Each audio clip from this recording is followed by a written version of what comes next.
A'udzubillahi minasyaitonirrajim. Bismillahirrahmanirrahim. Assalamualaikum warahmatullahi wabarakatuh. Alhamdulillahirabbil alamin wassalatu wassalamu ala asyrafil anbiya'i wal mursalin wa ala alihi wa sahbihi ajma'in. Subhanaka la ilma lana illa ma 'allamtana innaka antal alimul hakim. Rabbi shrah li sadri wa yassir li amri wahlul 'uqdatam min lisani yafqahu qawli. Apa khabar semua? Pagi-pagi hari Sabtu ni. Alhamdulillah. Luar biasa Kalau biasa tak berapa sihat lah. Okay, insyaAllah. Kalau bagi yang tak kenal, nama ana Muhammad Saifuddin bin Muhammad Rehan. Ada yang dah familiar dan ada yang first time dengar ana menyampai ke? Just nak tahu lebih kurang audience ni first time ataupun dah pernah dah dengar somewhere ana menyampai ada sebelum. Ada yang first time, ada yang dah dengar. Okey. Yang dah dengar masa bila? Ke masa tahun lepas punya masa program Gentar IPT tu kot. Gentar IPT Kali ketiga. Oh. Okey, insyaAllah. Ana betul lah. Cumanya ana pun tak ingat apa benda ana cerita tahun lepas ni. Tapi ana seingat ana macam tahun lepas yang dibuat di apartmen tu apartmen apa nama tu? Betul lah tu. Okey, yang tu more kepada tajuk kan. Kalau Syahadatul Haq tu maksudnya ni. Hari ni yang anda diberitahu ialah untuk mind setting. So harapnya anda dapat memberikan apa yang diharapkan lah, insyaAllah. Dan ini adalah retreat Harmony PM antum hari ni kalau anda fahami betul. So maksudnya 22 orang ni adalah mereka akan berretreat sepanjang hari ni lah. Betul kena tolak anak lah kot nombor tu Okey, insyaAllah. Sekadar nak tengok kemampuan untuk respon dulu. Sama ada, tak kisahlah verbal ataupun tulisan. Semangat nak retreat semua? InsyaAllah semangat. Yang lain? Semangat, insyaAllah. Alhamdulillah. Semangat. Banyak tea tu. Okay. Tahu nak capai apa dengan retreat hari ni? Setiap seorang ni? Tahu? InsyaAllah. InsyaAllah tu. Apa maksud insyaAllah tu kan? Ada yang rasa macam, ni rutin tahunan lah kan. Sebelum start ni memang kita buat retreat pun kan. Tak tahu kenapa. Tapi buat je lah kan. Ada yang rasa macam tu ke? Harapnya tidak ada lah. Okay, insyaAllah. Now, ini pun nak tanya sebab just nak dapat gambaran audience hari ni dan jangan risau, ni bukan nak mengadili, menilai apa. Semuanya lebih kepada nak tahu adakah kesesuaian ataupun perlu dianglekan in a certain way sekiranya ada audience yang berbeza. Okay, dalam konteks ni ada yang tak familiar tak dengan gambaran bahawa dalam kerja-kerja kita as a whole, ada yang maknanya dakwah ammah harakah zahirah, orang cakap, maksudnya benda yang dizahirkan. Biasanya dalam kerja-kerja harmoni yang dizahirkan kepada semua masyarakat kampus kan. Dan ada juga yang macam kita kata dalam konteks usrah tu sendirilah, yang more bersifat dalaman, membina ni kan. So soalan Ana ialah, ni jawab secara jujur je, jangan risau, tak ada implikasi apa-apa, lebih kepada nak memahami audience. Ada yang rasa tak, siapa yang rasa dia tendensi dia secara umum, kalau dia melihat diri dia sendiri, track record sendiri kan, dia lebih semangat buat kerja aktivism berbanding tarbiyah? Siapa yang rasa macam tu? Siapa pula yang rasa dia sebenarnya terbalik pula, dia bila buat kerja tarbiyah tu lebih semangat, buat kerja aktivism ni tak berapa? Ataupun siapa yang rasa dia dua-dua pun sama-sama semangat, ataupun dua-dua pun tak berapa semangat juga? Just nak buat gambaran personal personal. Ni bukan test apa, just nak tahu sekiranya anda perlu tackle macam mana nak tingkat yang mana-mana lah. Kalau semua kata semua pun dah semangat, tak perlulah anda address satu benda. Kalau yang kata dia semangat salah satu, mungkin perlu bincang kenapa yang lagi satu tu kurang. Sama-sama semangat biasa. Sama-sama semangat biasa kot. Tu maksudnya mana? Biasa-biasa punya. Lagi? Yang lain?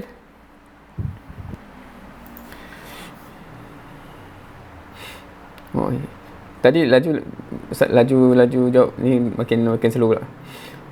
InsyaAllah InsyaAllah ni maksudnya interesting penggunaan insyaAllah dalam orang Melayu ni. First option macam sama je duduk. Sama tu sama semangat optimum ke sama yang lemah-lemah lah? Sama yang mana? Oh, lebih semangat aktivism. Yang lain. Oh, kat sini tak ada yang macam dia apa yang kata? Dengan tarbiyah dia semangat tapi dengan aktivism dia kurang. Tak ada ke kalau orang macam tu memang tak masuk harmoni? Ke macam ni? Jangan nak tahu ni lah kan. Sebab ada orang tanya macam nak bagi orang yang usrah dia okey tapi bila aktivism ni tak berapa nak menyumbang kan. So tapi kalau tak ada yang macam tu tak perlu nak kata benda kan. Tarbiyah lebih lagi ikut. Okey. Tak sure. Oh. Okey. Okey, tak apa. InsyaAllah. InsyaAllah hari ini hopefully antara yang anda mengharapkan ialah some of apa yang perlu macam di-refresh kepada kita tu akan di-refresh supaya insyaAllah kita clear dan jelas kenapa exactly kita buat any particular things dan hopefully ada semangat yang terjemah dari situlah kan. InsyaAllah tu harapannya lah. Now, apa yang biasa kita buat dalam retreat, biasanya kita merancang gerak kerja ke depan. Betul generally speaking. Anda tak pasti kalau antum namakan retreat ni antum akan bincang apa, tapi biasanya dia akan antara natijahnya ialah kita nampak lah okey setahun ke depan ni what exactly akan berjalan, akan dibuat dan sebagainya. Bayangan begitu So ideal flow of thought process faham ke kalau nak kadang-kadang bahasa ni campur-campur dia bermula dengan kita nak capai apa, ultimate goal kita. Kemudian daripada situ strategic goals, maknanya kita juga okey untuk capai gagasan yang besar tu ini sasaran-sasaran strategik dan kemudiannya dia akan mendekati dengan operasi punya level. So dengan itu role kita yang kita mainkan kat mana dan lepas tu akan sampai kepada hujung lah macam mana nak operasikannya tu apa exactly yang kita akan buat untuk implement. Okey, ni ideal ni ideal. However, anda rasa dalam mana-mana program yang anda pernah attend, termasuk retreat macam ni, kadang-kadang kita ada dengan kita individually dia tak macam ni sangat. Okey, kalau kita cakap pasal strategic planning, tauzih biasanya dia duduk kat situ lah. Tapi ada kadang-kadang kita dia lebih kepada macam ni. Kita terlantik, tak kisahlah sebagai PIC ke, AJK ke, Murabi ke, Ketua JK ke. Lepas tu kita bincang kita punya role apa dan how to implement. Ada siapa-siapa yang rasa macam tu tak? Maksudnya antum berada hari ni dia lebih kepada dah kita terlantik kita bincang lah sebab dia starting point dia akan lain tau. Maksudnya anda rasa bila kita cakap apa nak implement dan sebagainya dia jadi kadang-kadang anda perasan juga macam bila perubahan tenure antum ni ada berlaku perubahan tenure ke belum ke ni retreat dah berlaku. Okey, kadang-kadang anda observe dan kadang observation anda ni terhadlah kepada IPT yang anda dapat observe directly. Apa yang berlaku ialah bila JK lama dia share apa yang dia buat kepada JK baru, which is fine. Tetapi kalau dia punya mood dia tu macam yang second tu je, maksudnya JK ni kena buat apa dan dia terus kepada disebabkan kita JK ni kita buat benda ni. Kadang-kadang dia tak relate balik pada goal yang besar tu. So dia jadi macam terkekang kepada kita just mewarisi kerja dan sebagainya. Dan benda tu akan merugikan potensi, merugikan masa dan sebagainya. Sebab bila kita buat ke depan tu, dia akan jadi secara sedar atau tidak, dia macam berpusing rutin yang kita tak sedar pun sebenarnya kita tak mendekati goal yang besar. So sebab tu rasa antara benda yang penting just untuk refresh apa ultimate goal kita, apa strategic goal kita insyaAllah. Now, so kat sini sesi mind setting lah dan anda akan cuba refresh benda-benda yang hopefully akan realign balik, setting up balik dan hopefully kalau ada perbincangan boleh dibincangkan lah insyaAllah. Dan anda akan mula dengan benda yang very basic kita, sebab in the end ultimately apa saja yang kita buat dalam hidup ni, termasuk kita as a student, as anak dan sebagainya, dia takkan lari daripada benda ni kan, which is kita pernah satu ketika di situ. Antum nampak slide ni kan, jelas kan? Of course tak kita memang tak ingat lah kita dalam alam tu kan. Tetapi kita pernah di situ dan sekarang kita di sini, di atas dunia ni tengah hidup. Dan ultimately, for sure semua orang akan dijemput kembali kan. Itu gambar yang nak jumpa Google lah yang nak menggambarkan benda tu kan. Tidaklah nak kata malaikat maut macam tu. Tu orang putih punya versi. Tetapi saya rasa we know what that represent. Akan ada hari pengadilan, Judgment Day, dan ultimately hidup kita akan dalam satu eternity selama-lamanya, either or kan. And the biggest question of all at the end of this is this kan, maksudnya apakah tempat pengakhiran kita? Satu benda yang merugikan kalau kita rasa kita konon-konon menyumbang untuk dakwah dan sebagainya, tetapi soalan ni tak terjawab. Maksudnya kita shock sendiri, tapi na'udzubillah, kita tersasar daripada actually securing our place in Jannah. So itu yang kita harapkan. So in the end, inilah dia bendanya. Dan bila kita kata kenapa kita cara kita berkomunikasi dengan ibu bapa in a certain way, kenapa cara kita belajar in a certain way, kenapa kita tak ikut kawan kita yang menoyol dan exam dan sebagainya, it is basically going back to this, right? It tak berbaloi untuk kita kejar something kat dunia ni kalau dia merisikokan akhirat kita. Tu in short. So sama juga soalan besar ialah bila kita terlibat dalam harmoni dan sebagainya, adakah in the end semua benda yang kita buat benda ni makin mendekatkan kita dengan syurga ataupun bagaimana? Right?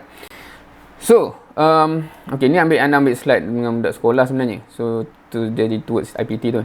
Tapi secara umumnya, dan antum semua student kan. So, ini generally apa yang kita lalui lah kan. Kita pernah dekat sekolah ambil SPM, sekarang okay, ni slide ni bias kepada UIA lah kan. So, sebab Ana banyak berdeal dengan UIA. Kemudian kita memang dah tergambar biasanya baling topi tu kan, nak konvo tu kan, bukan termasuk konvo lah kan. Dan kemudian kita akan sibuk, dan kalau umur kita panjang, kita ada anak cucu kat situ kan. Now,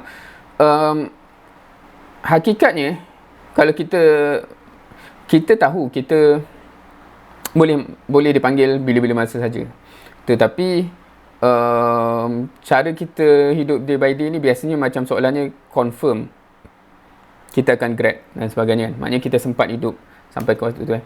So satu benda yang hakikat yang tak dapat dinafikan ialah kullu nafsin za'iqatul maut. Dan kalau bila nak start kelas anak dia ini pun biasanya nak petik benda yang berlaku setahun lebih lepas. Dia mana ada budak second year, first year, second sem ke second year macam tu. Dia meninggal bila petang tu main sport ni kat UIA. Lepas tu bola hoki tu terkena belakang kepala dia. Lepas tu dia rasa pening-pening dan sebagainya. Tapi sebab dia tak nampak ada pendarahan, tak nampak berdarah. So ingat tak ada apa-apa. Tapi malam tu dia dah tak tahan sakit kepala. Kemudiannya roommate dia kata tak apa, esok kita pergi klinik. Tapi bila dia pergi esok, rupanya dah terlambat. Sebab pendarahan dalam kepala tu dah terlalu teruk. So ada beberapa benda yang muhasabah kat situ lah. Satu ialah kalau antum kalau anda tanya antum, anda tak tahu antum ni duduk dalam kampus ke, duduk luar ke macam ni. Kalau orang dalam kampus, kalau UIA ni kalau first semester tu anda tanyalah. Kau semua tahu tak kalau malam-malam emergency apa option yang antum ada? Sebab kat sini sebenarnya ada klinik yang standby 24 jam. Cumanya ada caranya lah macam mana nak tekan loceng ke, macam nak contact kan. So kalau antum tahu ke? Maknanya kalau tiba-tiba tengah malam ada something, do you know your option? So itu benda yang kita nampak macam duniawi, tapi kadang-kadang it's a matter of life and death juga. So ramai student tak tahu rupanya klinik buka 24 jam. Ingatkan dah tutup. Tu yang tunggu esok kan. So itu antara pesanan-pesanan umum lah. Now, balik kepada benda ni. The issue is macam mana kita nak hidup kalau Allah takdirkan kita hidup panjang Sebab setengah orang dia ada one extreme, iaitu dia almost melupakan dunia lah, melupakan nasib dunia. Aku nak fokus akhirat konon-konon. Tapi akhirnya dia hidup lama, melarat, menyusahkan orang. So itu bukan cara yang akan secure syurga juga. Dan macam mana pula kalau ajal kita datang awal? Dan so dekat sini soalan yang quite tricky in the sense that macam mana kita nak hidup supaya kalau kita ajal tu datang awal, insya-Allah kita okey di akhirat. Dan kalau kita hidup lama pun insya-Allah okey di akhirat juga. So that's the big question of all. So apa yang perlu settle? Secara teorinya, saya rasa semua orang boleh jawab exam apakah tujuan hidup dan sebagainya. Dan sekiranya conceptually, sekiranya kalau kita mati bila-bila pun, kita boleh jawab, kita kata kita dah serve our purpose, insya-Allah kita okey. Dan itu starting point untuk hari ini, insya-Allah. Now, of course ini bukan syurga. Kalau nak Google, sebab antara ayat yang famous dalam Quran pasal syurga ni ialah apa? Jannatin tajri min tahtihal anhar kan. So nak cari kat mana gambar dunia yang ada banyak anhar dan sebagainya. So ni contohlah, nak nampak ada yang bertingkat-tingkat juga kan. Now, poin yang kedua yang nak bawa ialah kalau kita sedar hakikat kita hidup sementara, kita memang nak syurga. Kalau nak kena sampai conclusion by hook by crook, aku nak syurga juga. Maknanya I really want to secure syurga tu, tak kisah apa cara. Dan bila kita pergi pada ayat-ayat syurga dalam Quran ni, Ana takkan bahas panjang benda ni, sebab dia akan jadi panjang lah. Tapi Ana akan just petik beberapa benda. Satu, kalau antum tengok ayat dalam Quran pasal syurga dan neraka, jarang factual. Faham ke kalau nak cakap macam tu? Jarang sekadar fakta. Oh, orang baik masuk syurga, orang jahat masuk neraka. Dia jarang. Biasanya antum akan perasan macam tadilah, ada sungai-sungai. So dia bahasa yang deskriptif. Faham ke apa beza dia? Dia bukan factual, dia describe. Dia sepatutnya men-trigger kita sampai terliur lah. Wah, bestnya kan. So dia cakap sungai, dia cakap bidadari, dia cakap layanan, dia cakap rehat, dia cakap semua benda lah. Sama juga neraka. Kenapa? Dia bukan sekadar fakta, dia cakap nanah, darah mendidih. Dia description yang menyebabkan kita terasa something. Itu satu. Keduanya pula ialah ayat-ayat yang berupa sebegini. Ana petik dua contoh saja daripada banyak. Dan disebabkan faktor masa juga, Ana akan just highlight. Nanti antum boleh tengok slide dan juga ni kalau antum nak refer lebih lanjut. Ana pencet yang warna merah saja. Udkhulul jannah bima kuntum ta'malun. Masuklah dalam syurga disebabkan amal baik yang kamu kerjakan. Ini dari surah An-Nahl. Dan satu lagi, Ana petik yang merah tu juga. Falyamalil amilun ataupun maksudnya satu benda yang agak interesting kalau antum betul-betul gali semua ayat-ayat pasal syurga dalam Quran. Description Allah bila Allah muliakan dia nak masuk dalam syurga, selalu Allah kata disebabkan amal, bima kuntum ya'malun dan sebagainya. Satu realization yang kita kena rasa faham kat situ ialah Allah sentiasa motivate pasal syurga ni dengan relation dengan amal. Bukan apa yang contohnya, ilmu tinggi, fikrah hebat dan sebagainya. Tapi kalau tak ada amal, dia tak ada janjinya di situ. So tu satu benda. Harapnya bila kita dalam yalah bergerak dan sebagainya, kenapa kita memfokuskan supaya amal kita terjelma dan sebagainya, dan kita tidak berhenti beramal kerana memang cara Allah motivate syurga tu dengan amal. Dengan apa yang kamu amalkan. So kalau kita yang ilmu hebat macam mana pun tapi tak ada keluar amal, kita patut risau lah. Kita patut risau dan kita takut rugi. Tu poin yang kedua yang nak highlight. Maksudnya knowing is not enough, you must take action. Ramai kita tahu kan keadaan umat, keadaan IPT, keperluan dan sebagainya, tapi to take action is another thing. Dan hopefully kita antara orang-orang yang take action lah. Dan hopefully disebabkan itu kita di sini. Okay.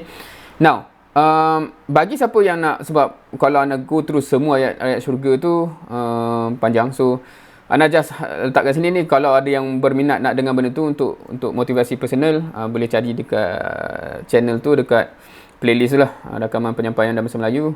So salah satu video dia pasal dikumpulkan semua ayat syurga dalam Quran dan kita tadabbur sama-sama. So siapa yang berminat boleh tengok kat situ. So Ana je highlight benda-benda as a big conclusion yang Ana petik pada pagi inilah kan. Untuk kupasan untuk setiap elemen tu boleh ambil masa sendiri insya-Allah. Kemudian dalam amal tu pula kita akan jumpa ayat-ayat macam ni juga dalam Quran kan. Auzubillahi minasyaitonirrajim. Wa man ahsanu qawlan mimman da'a ila Allah wa 'amila shalihan wa qala innani minal muslimin. Dan juga ayat macam ni, wa ma arsalnaka illa rahmatan lil alamin. Dia ada banyak-banyak ayat dalam Quran yang menjuruskan, bila kita kata tadi kita dah establish untuk syurga tu Allah link dengan amal. Dan kemudian juga another establishment yang kita rasa penting ialah amalan yang paling baik yang kita nak kena kejar. Kan dia akan, dan kita akan perasan dia banyak berbalik kepada dakwah lah. Banyak berbalik kepada bawa orang kepada Islam dan sebagainya. So hopefully itu juga kenapa kita memfokuskan masa yang signifikan dalam amal kita kepada aspek-aspek dakwah, insyaAllah. Dan satu surah yang ana rasa sepatutnya cukup kuat untuk menyebabkan kita conclude dalam diri kita, aku memang akan berdakwah sampai mati. Ana conclude begitulah kan. Ialah surah ini, ini surah Alam Nashrah. Dalam kalau dan ana highlight yang warna merah tu. A'udzubillahi minasyaitonirrajim. Fa inna ma'al usri yusra, inna ma'al usri yusra. Okay. Now, kupasan ayat surah ni panjang. Kalau nak bawa kat sini, so ana just highlight. Kalau siapa minat, nanti boleh dengar pula kupasan surah-surah juzuk amma ni lah. Ana assume kebanyakan mungkin pernah cover dah. Dan translation ayat ni quite interesting. Dalam konteks ramai orang akan translate secara umum. Dengan kesusahan itu ada kemudahan. Tetapi bagi orang yang kupas dari segi bahasanya, translation tu taklah tepat sangat.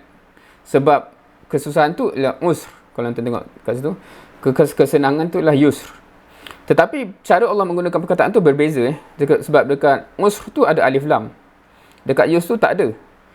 So, dan kita tak boleh macam translate general kesusahan dan kemudahan. Dia kalau alif lam tu dia jadi makrifah kan. Dia jadi macam with the. Dengan kesusahan itulah. Dengan kesusahan itu it's a specified. Antum okey ke? Dari segi macam bahasa Arab basic-basic ni kan. So, kalau kita translate based on ayat tu, based on language dia, dengan kesusahan itu akan datang kesenangan. Sekesusahan itu kesusahan apa? So, dekat situ kalau kita faham the whole context kan, kalau kita kata alam nashrah laka sadrak, Allah cerita pasal apa ni? Mungkin kita ambil seminit lah untuk just refresh benda ni. Bagi yang dah lupa surah ni. Allah ungkit something kan. Aku telah syarahkan dada kamu. Aku telah syarahkan, lapangkan bagi kamu dada kamu. Siapa, okay, kalau nak tanya, siapa yang biasa baca doa untuk minta benda ni? Ada tak? Ke tak? Doa apa Ada doa tu biasa kita baca. Doa apa? Doa yang minta Allah bagi Nabi ni. Maksudnya Allah kata Allah bagi Nabi kan, aku telah lapangkan dada kamu. Kita pernah minta doa tu untuk minta Allah lapangkan dada kita. Biasanya sebelum nak belajar kot. Apa doa dia? Wamaftah alaina hikmataka. Lagi? Wamaftah hikmataka wa anshur alaina min khazaini rahmatika ya arhamar rahimin. Rabbi shrah li sadri. Okey. Perasan tak? Rabbi shrah li ada perkataan syarah kat situ. Sadri tu ada perkataan situ kan. Dia perkataan yang sama je. Cumanya bezanya ialah Rabbi shrah li sadri, kita minta Rabbi syarahkan sudur aku, dadaku. Kat sini Allah kata aku dah bagi pun. Bukankah aku dah bagi kepada kamu? Aku dah lapangkan dah pun dada kamu. Aku dah lapangkan dah untuk kamu dada kamu. Disebabkan tu Rasulullah SAW Allah dah jamin benda tu. Sebab tu dia boleh berhadapan dengan semua jenis manusia lah. Abu Jahal, Abu Lahab.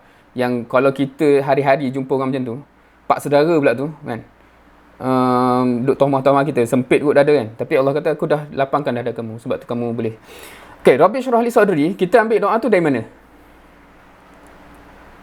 Rabbi syrah li sadri wa yassir li amri. Ya, tak silap. Doa Nabi Musa. Kalau antum tengok surah Taha dia minta kenapa dia baca doa tu? Kenapa? Apa penyebab Nabi Musa baca doa tu? Kalau ikut sirah Nabi Musa dalam surah tu, waktu tu dia nak berdakwah dengan Fir'aun. Tak silap mana. Yes. Kalau antum baca surah Taha, mungkin boleh tadabbur lepas ni kan. Allah kata izhab ila fir'aun innahu tagha. Pergi kepada Fir'aun tu, dia dah melampau kan. Tapi pergi buat apa? Pergi dakwah lah. Kan boleh baca in detail. Lepas tu spontan dengan tu Nabi Musa minta kan, Rabbi syrah li sadri wa yassir li amri wahlul 'uqdatam min lisani yafqahu qawli. Dan sebenarnya ada sambung lagi, dia minta Harun, dia minta penolong. Kalau kita faham konteks itu konteks dakwah. Maknanya doa tu asalnya diucapkan untuk berdakwah kepada Fir'aun. So tadi aku juga ada cakap pasal kita biasa baca doa tu sebelum belajar, betul tak? Kenapa doa yang asalnya doa dakwah tu kita baca masa belajar? Siapa tahu? Bukan nak kata tak boleh. Tapi sebab tak bila lapangkan hati kita untuk mudah terima apa yang diajar. Okey. Jawapan nak lawak nak ialah sebab kita tengok cikgu tu rasa macam Fir'aun kan. Tak adalah. Sebab tu kita ambil Nabi Musa berhadapan dengan Fir'aun.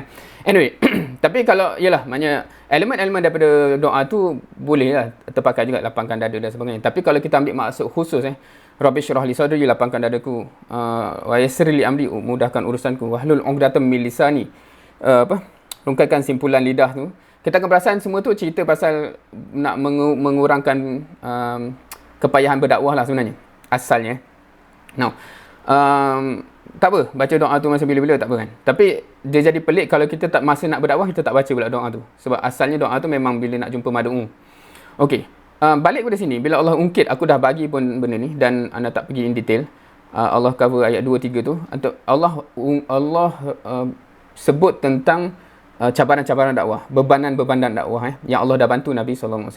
So kalau kita faham surah tu, surah ni asalnya dalam konteks dakwah. Allah cakap aku dah ringankan beban dakwah kamu.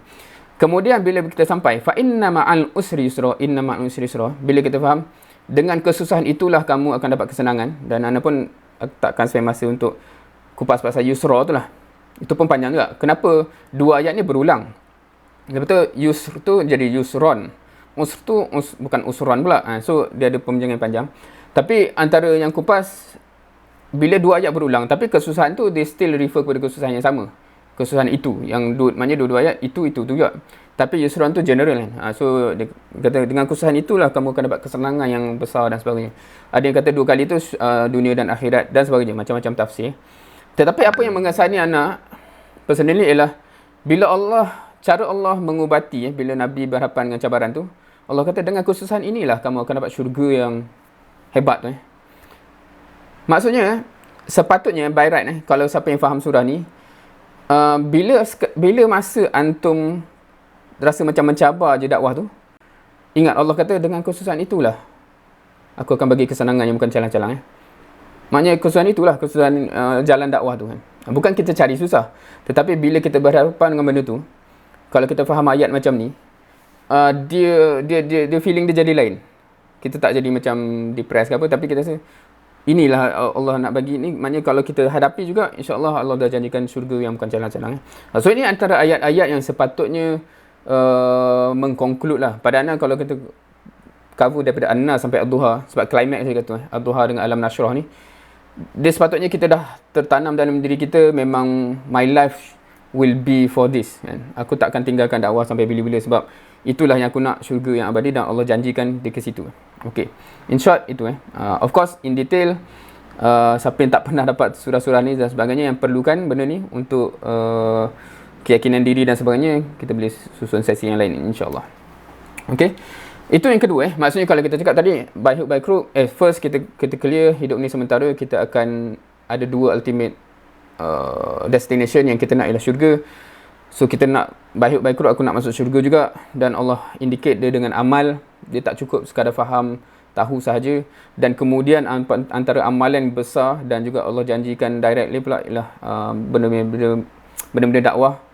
Dan keempat pula biasanya, ni Ana ajar pergi ringkas juga, kalau pernah dengar, if you want to go fast, go alone.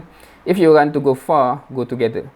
Dalam benda yang misi yang besar ni, hukum alamnya begitu Kalau kita gerak seorang-seorang ni lagi laju, tak payah konsult apa-apa jalannya kan. Tetapi kalau nak pergi jauh, memang tak sustainable bila kita seorang. Berjamaah. Now ini Ana just seperti salah satu pendalilan semua familiar ke dengan ni? Iza kharaja salah satu fi safar kan, maknanya kalau kamu ada 3 orang keluar bermusafir, lantik seorang ketua. Siapa yang pernah amal ayat ni? Hadis ni. Antum kalau bermusafir 3 orang, antum lantik ketua ke jalan je lah. Kena ada seorang yang lead supaya tahu tujuan dia. Biasa driver lah. Biasa driver by default ke apa?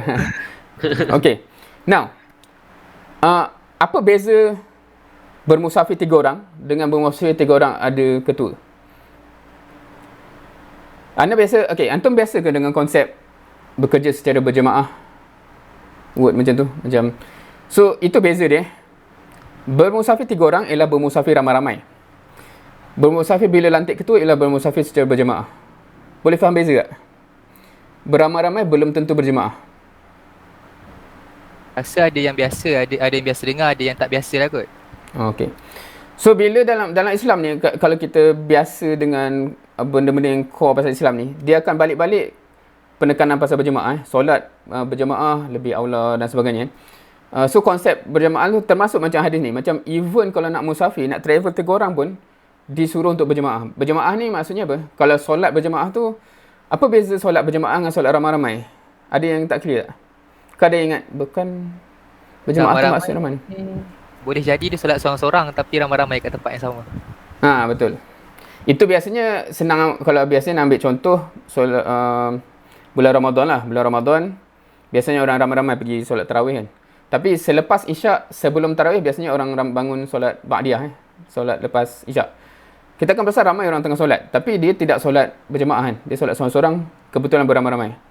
So dalam solat beramai-ramai yang bukan berjemaah, tak ada orang nak marah betulkan saf kan. Rapat-rapat betulkan saf. Tak ada, sebab kan seorang-seorang kebetulan dia beramai-ramai serentak kan. Tetapi berjemaah memang orang akan suruh betulkan saf. So bila kita cakap pasal surah as-saf dan sebagainya, dia indicate berjemaah lah, bukan sekadar beramai-ramai. So sama dekat sini kalau kita musafir ramai-ramai belum tentu berjemaah. Tapi once kita lantik ketua, sebab dia ada implikasi sebab bila kita lantik ketua, kita kena ikut lah, tak boleh kita nak rebel pula lepas tu kan. Dan dia kena consult, dia kena bincang. Dia tak boleh macam tengah travel tu semua buat kepala sendiri kan. Aku nak pergi tanda sini, aku nak berhenti kat sana. So dia ada implikasi kat situ. Dan kat situ yang biasanya mencabar. Sebab tak semua orang suka ikut orang. Tetapi dalam Islam ni benda ni penting. So, anak pendek cerita, kalau sekadar bermusafir 3 orang pun amat dititik berat untuk berjamaah. Apatah lagi kalau kita nak buat kerja besar. Buat kerja dakwah. So, hopefully dekat situ juga dalam kerangka kita belajar bekerja secara berjamaah lah. Termasuk dalam harmoni ni kan. Maksudnya kat situ ada syura dia, kat situ ada tanzim dia dan sebagainya. Itu elemen-elemen berjemaah lah, elemen-elemen disiplin kan. Sama dengan solat berjemaah, kenapa tak boleh mendahului imam? Kalau imam silap, ada cara tegur tak? Kenapa cara tegur dia macam tu? Dan sebagainya. So dia ada disiplin dia, dia tak boleh macam suka hati. So in the end, as a first big point kat sini ialah syurga itu berbaloi. Itu kalau bahasa Melayu lah kan. Ataupun it is worth fighting for.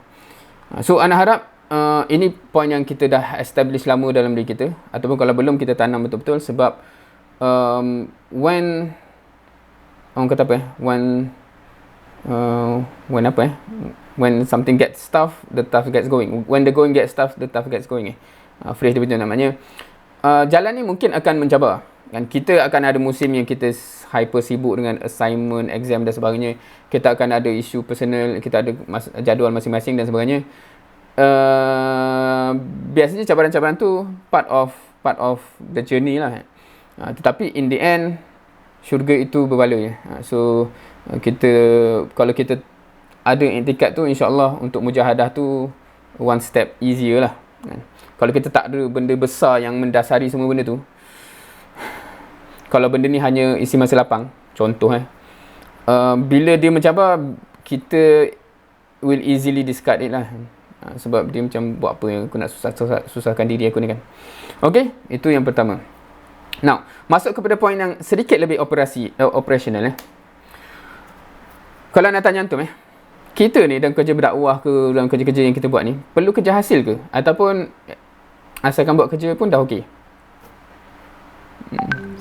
Bagaimana kefahaman antum dalam konteks Islam tu sendiri? Kita perlu tahulah apa yang kita nak capai supaya kerja yang kita buat tu menuju ke arah tu. Okay. Means kita kena kejar jugalah. Tapi kita kena faham kalau kita tak dapat benda tu, at least kita tahulah yang kita dah berusaha dengan sebaik yang mungkin untuk dapat benda yang kita nak capai tu. Okay, jazakallah khairan. Semua setuju? Ada tak setuju? Ada kurang setuju? Ada different opinion? Different perception? Okey lagi yang lain ni? Setuju? Betul-betul retweet ke apa tu? Anda tak guna Twitter tak faham? Boleh ke? Sila. Perlu ke kerja hasil, asalkan buat kerja. Okay, bagi Ana, betul apa saya cakap. Tapi ada sense that bila mana as manusia secara fitrah, kita akan kejar juga hasil tu, nak juga hasilkan. Bagi Ana, bila kita buat in long term, perlu jugalah ada hasil, perlu juga gerak kerja ni lebih berkesan supaya mampu menghasilkan suatu hasil lah, supaya nampak supaya dakwah kita ni diteruskan oleh orang lain juga. Itu. Okay, jazakallah khairan. Akhwat, sisters, korang panggil apa kat sana? Sister ni bahasa UAE sebab bahasa Inggeris kan. Yes, we. Ada ni, ada nak komen? Ada bagi pandangan? Ke Sila.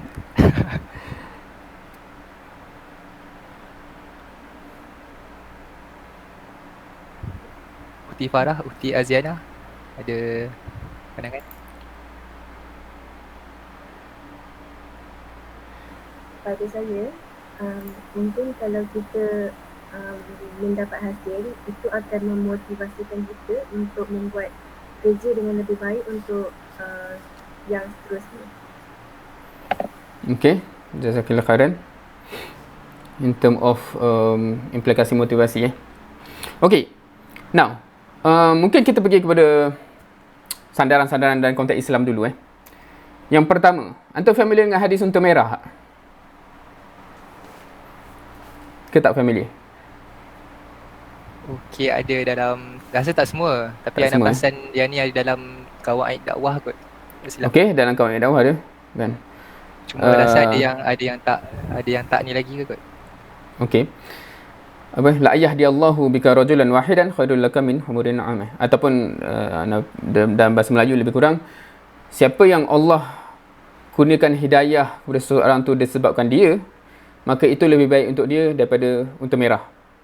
Okey, tak sempat nak syarah lah unta merah tu apa, tapi kalau in term of context dalam konteks kita sekarang ni is ganjaran yang Allah nak bagi tu is better than whatever the most desired asset that you ever wish to have.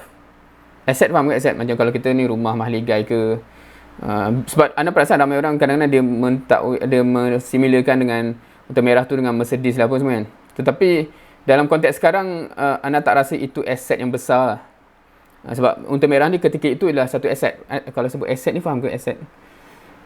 Asset faham? So kalau kita sekarang biasanya macam mansion asset tu contohnya mansion, ataupun rumah yang ada swimming pool tu mungkin kecil lagi, ada tasik lah dalam compound dia, or whatever type of asset yang you ever dream of So Allah kata kalau seseorang tu diberi hidayah kerana kamu, itu lebih baik, dia khairul laka bukan similar ke apa, dia is much better than whatever desired asset yang you ever wish to have in this world Okay. Now, kalau based on hadis tu literally, untuk dapat ganjaran tu, adakah sebab usaha ke hasil? Kalau antum ambil literal hadis tu. Hasil. Sebab kalau based on hadis tu, untuk dapat tu, kalau kita sekadar aku dah cuba berdakwah, tak, dia belum dapat hidayah lagi, tak dapat. Sebab hadis tu kata, dia punya timbal balik dia dah, bila Allah kurniakan hidayah kepada seorang tu disebabkan kamu, then you get this reward. So maksudnya dia macam imply hasil tu kena dapat dulu lah. Betul? Betul ke antum dapat faham hadis tu? Maksudnya kalau kita ambil literal hadis tu kan. Tu hadis yang pertama. Kedua, ni daripada ayat Quran wa qatiluhum hatta la takuna fitnah wa yakuna ad-din kulluhu lillah. Ni surah Allah untuk berjihad hatta la takuna fitnah. Okey. Maksudnya kat sini KPI yang Allah letak relate kepada hasil ke just usaha?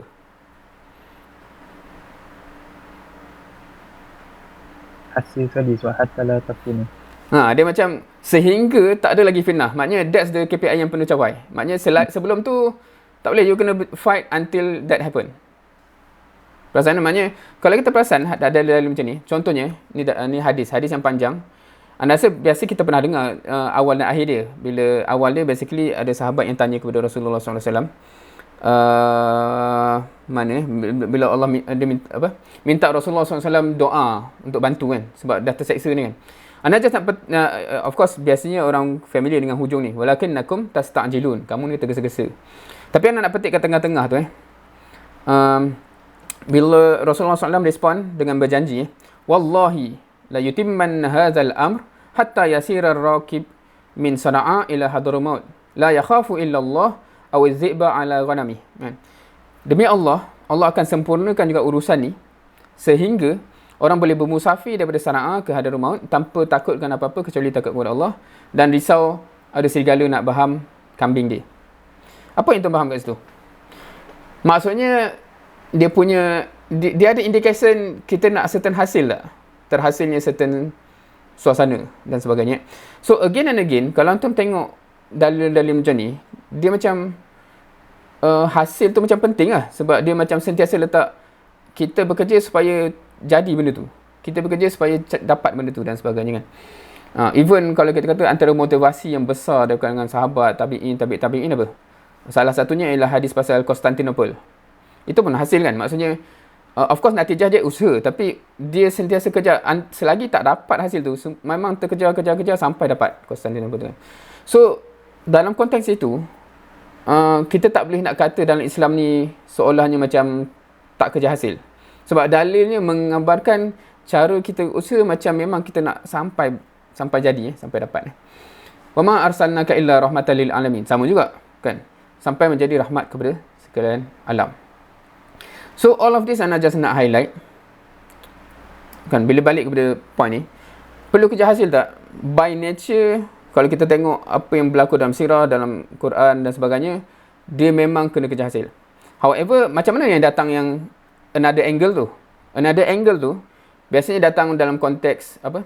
Kan ada ayat-ayat yang Allah juga turunkan, tugas kamu tak lain hanyalah untuk menyampaikan. Kalau kita ambil mafhum dia gitu So dia punya konteks is Ana rasa masalah kita ni, kita suka ambil ayat luar konteks, lari konteks Biasa kita cover ayat tu, tugas kita hanya menyampaikan, tanpa kita cover ayat sebelumnya.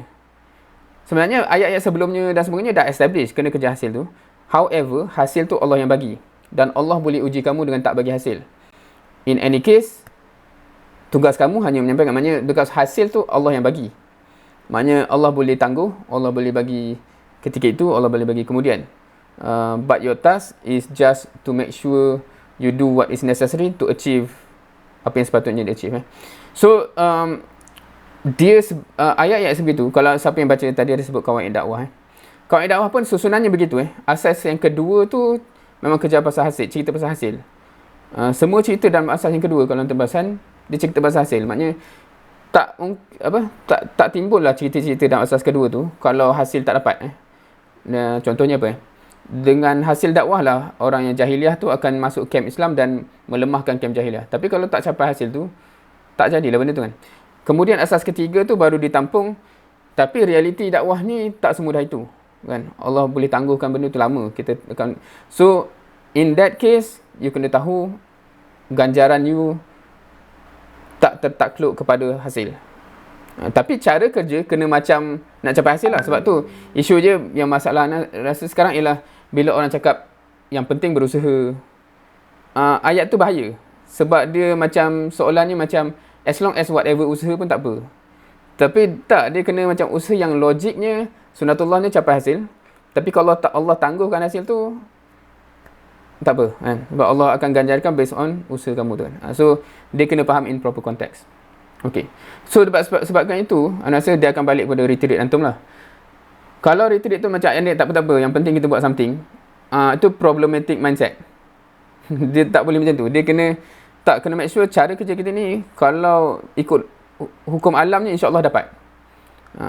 Tetapi akhirnya kalau Allah takdirkan, Allah tangguhkan ke apa benda, yang penting Allah akan ganjari kita dengan usaha yang kita buat. So dia kena mindset yang betul sebegitu. Sama juga kalau kita tengok peristiwa hijrah.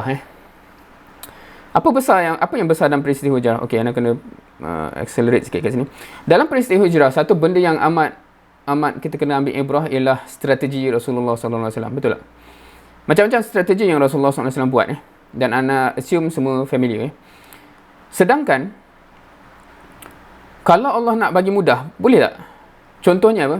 Just before that, Rasulullah bukan sekadar travel daripada Mekah ke Madinah, tapi sampai ke Masjid Al-Aqsa kan, dengan Burak. Kenapa tak Allah kata, okey, ya Rasulullah berhijrah, ni Burak dah tunggu. Tak ada masalah kan sepatutnya. Kenapa Rasulullah tak berdoa je, ya Allah kan, sahabat-sahabat ni susah nak berhijrah, bagilah Burak tu kan. So kita transport je lah, satu malam pun sudah siap kan. Tetapi kat situ sunatullahnya nak ditunjukkan, Allah nak tunjukkan, dan Rasulullah SAW sebagai contohnya, strategi yang paling tip-top yang kita mampu fikir, itulah yang Allah demand sebelum Allah bagi bantuan. Now, Antum familiar kot kan dengan contoh-contoh strategi dalam hijrah ni. Dia tak guna jalan yang biasa. Dia pergi kepada Gua Sur Gua Sur dulu. Dia tu tengok keadaan. Dan anak Abu Bakar bagi berita dan sebagainya. Dan dia dia tutup footprint dan sebagainya. Now, kalau nak tanya antum strategi Rasulullah SAW yang Rasulullah guna dalam hijrah tu berjaya ke tidak? Jawapan spontan antum. Adakah strategi yang Rasulullah SAW guna dalam hijrah tu berjaya? Ya atau tidak? Atau macam mana? Pada persepsi antum.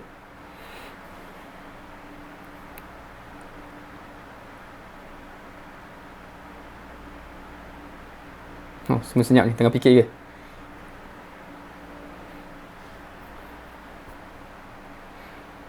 Ada respon?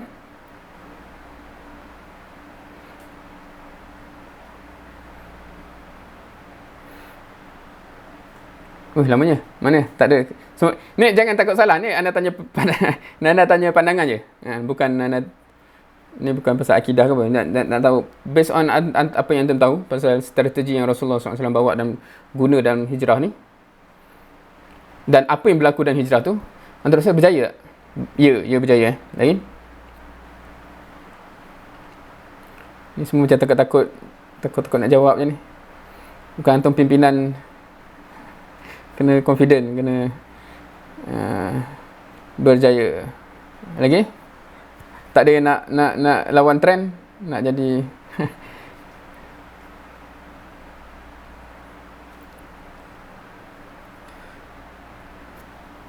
ni bukan ada 20 orang ke ni? So kenapa ni baru 5% ni? Baru 10% lah, 2 orang. Berjaya. Okey. Ikut trend. Oh, tak ada nak jadi hero. Saya jadi hero lawan trend kan. Okey, kalau anda kata pada pandangan anda strategi itu tidak berjaya, antum boleh terima ke tak? Nak tengok macam tu. Sanggup lawan tak? Anda tak strategi Rasulullah SAW tak berjaya? Ada hikmah dia. Ada hikmah. Tak, maksudnya statement anda tu antum akan canggahi ke? Anak tak suka ilmu. Anak kata something is okay. unequal.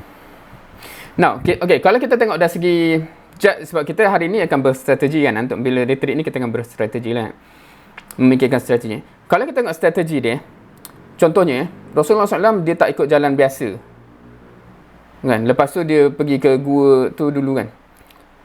Now, kalau strategi dia berjaya, orang musyrik Mekah sampai tak gua tu?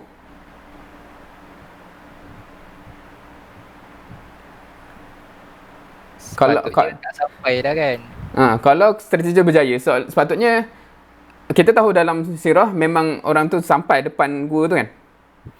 Tetapi kalau kita kata strategi berjaya, bukan sepatutnya memang dia tak akan didetect ke? Lepas tu kalau strategi ikut jalan lain tu berjaya, ada tak orang boleh track? Tapi ada tak siapa yang strike dan naik kuda sampai kejar Rasulullah SAW? Ada kan? So kalau kat situ kita nak kata berjaya ke tak berjaya strategi? Dia apa orang kata? Dia boleh tak, boleh cari ya. Somehow kena sedar lah kot. Dalam kita berstrategi ni pasti akan ada halangan juga. Okay. Now, dalam peristiwa ni quite interesting anda rasa kat situ sebab Allah nak tunjuk beberapa perkara. Satu, you tak boleh main doa je minta burak tu. You kena tunjukkan strategi yang paling bagus yang you boleh fikirkan untuk kejayaan dakwah tu. Second, Allah actually nak tunjuk kamu berjaya bukan kerana strategi tu. Walaupun strategi yang paling baik dah, Allah nak tunjuk orang musyrik sampai juga tempat tu, kejar juga, tetapi in the end macam mana kejayaan tu datang, Allah tolong kan. Mereka tak terdetik pun nak jenguk dalam gua tu. Kuda Surakah Kuda Surakah tu dia jatuh kan. So itu benda yang kita sepatutnya dapat daripada hijrah tu. Maksudnya kita tak boleh nak kata so kalau macam tu tak yalah strategi tak. Antum familiar kan dengan la tahzan innallaha ma'ana. Kan? Rasulullah cakap kat Abu Bakar betul dalam hijrah ni kan. Boleh tak kita cakap macam tu? Okey, setengah orang dia macam ni. Adakah Rasulullah SAW cakap ke Abu Bakar dalam keadaan begini? Contohnya dia, jom Abu Bakar kita hijrah. Lepas tu berlenggang hijrah kan. Rasulullah, Tak apa kita berlenggang, tak ada strategi ni. Tak apa, la tahzan, innallaha ma'ana. Adakah Nabi cakap macam tu? Tak kan? Tak. Dia cakap macam tu after semua strategi dah tip top. So kita kalau kita tidur, alah, jangan risaulah Allah bersama kita, tapi strategi tak ada, apa tak ada. Itu jangan quote Rasulullah SAW macam tu lah. Tak kena kan. So itu satu So strategi dah kena mantap. Tapi Allah still nak tunjuk you are successful, you succeed not because your strategy. Allah tunjuk juga orang musyrik sampai juga, tetapi kat situ Allah kata Allah akan halang mereka kan. Dan kamu akan diberi kejayaan. So sama juga perang Badar dan sebagainya. Malaikat turun semua, tapi bukan faham kan? Malaikat turun perang Badar ni bukan masa meeting, bukan masa retreat tau. Masa retreat, okey malaikat kan, aku akan serang macam ni. Kita pun confident lah, malaikat kan, menang kan. Tak, dia bila mereka dah rela syahid, baru malaikat tu datang. So, pertolongan tu akan datang tapi after dah sampai level tip top yang kita boleh bagi lah. So, kalau kita kerja pun tak tip top lah tu, ya Allah kenapa tak datang bantuan. Itu mengada lah. Rasulullah SAW pun tidak begitu datang bantuan kan. Dia kena sampai strategi paling tip top, kita dah rela korbankan semua benda, kat situ insya-Allah Allah akan bantu. Sama macam kisah Maryam Maryam kan. Bila dia lemah lepas bersalin ke masa dia mengandung yang maksudnya dia perlukan makanan. Allah boleh je nak turunkan tamar tu, tapi apa yang Maryam perlu buat? Dia perlu goncang pokok tamar tu tak? Tapi bukankah arahan itu tak logik? Kan? Kalau siapa yang pernah tengok pokok tamar, dia macam pokok kelapa sawit tu. Besar dia kan. Bukankah arahan tu goncangkan pokok tamar? Benda arahan mengarut ni. Tak. Allah nak tunjuk you have to actually do yang dia paling mampu, dia cubalah tu kan, dan kemudian baru Allah bagi. So kita yang tak usaha apa-apa ni jangan mengada nak, maknanya kita tak boleh harap doa saja tu boleh bagi apa-apa. Allah nak tengok benchmark dia again and again sepanjang sejarah Nabi dan Rasul. Kena sampai tip top dulu strategi, effort, baru bantuan tu akan datang. Okey. Disebabkan itulah, okey, kalau kita kata kita belajar pasal fake dakwah. Kalau tak perlu fikir strategi, tak payahlah fikir fake dakwah. Asalkan dakwah kan okey lah. Tetapi fake dakwah kita fikir, kenapa dakwah perlu consider approach ni, macam ni. Sebab itu. Sebab sunatullahnya Allah nak tengok strategi apa yang kamu buat dan adakah itu yang terbaik. Dan bila kita buat retreat pun hopefully begitulah. Mood kita macam tu. Kita nak cari jalan yang paling baik. Bukan jalan yang paling senang. Jalan yang paling baik untuk dakwah. Kita buat ni tu susah. Kita buat yang ni senang. So, kalau mindset kita betul, kita nak kerja senang, itu belum mindset yang betul lah. Hopefully kita fikir apa cara yang bagi jadi lah, yang insyaAllah jadi. So, kat sini nak highlight 3 benda yang mungkin jadi problem. Satu ialah kalau buat kerja tanpa strategi. Itu sepatutnya tak boleh diterima lah. Rasulullah SAW sentiasa bekerja dengan strategi. InsyaAllah dengan antum buat retreat, memang antum dah cover benda ni. Second, kadang-kadang ada isu juga, dah buat retreat, dah buat plan. Tapi sepanjang tahun tu kerja macam seolahnya tak pernah buat retreat. Maknanya dokumen retreat tu hanya ditengok setahun kemudian. Faham ke? Ada tak orang kerja macam tu? JK dia semua, bukan kita dah retreat. Ada macam seolahnya macam kita tak pernah bincang, macam kita tak pernah buat strategi. Itu satu hal juga.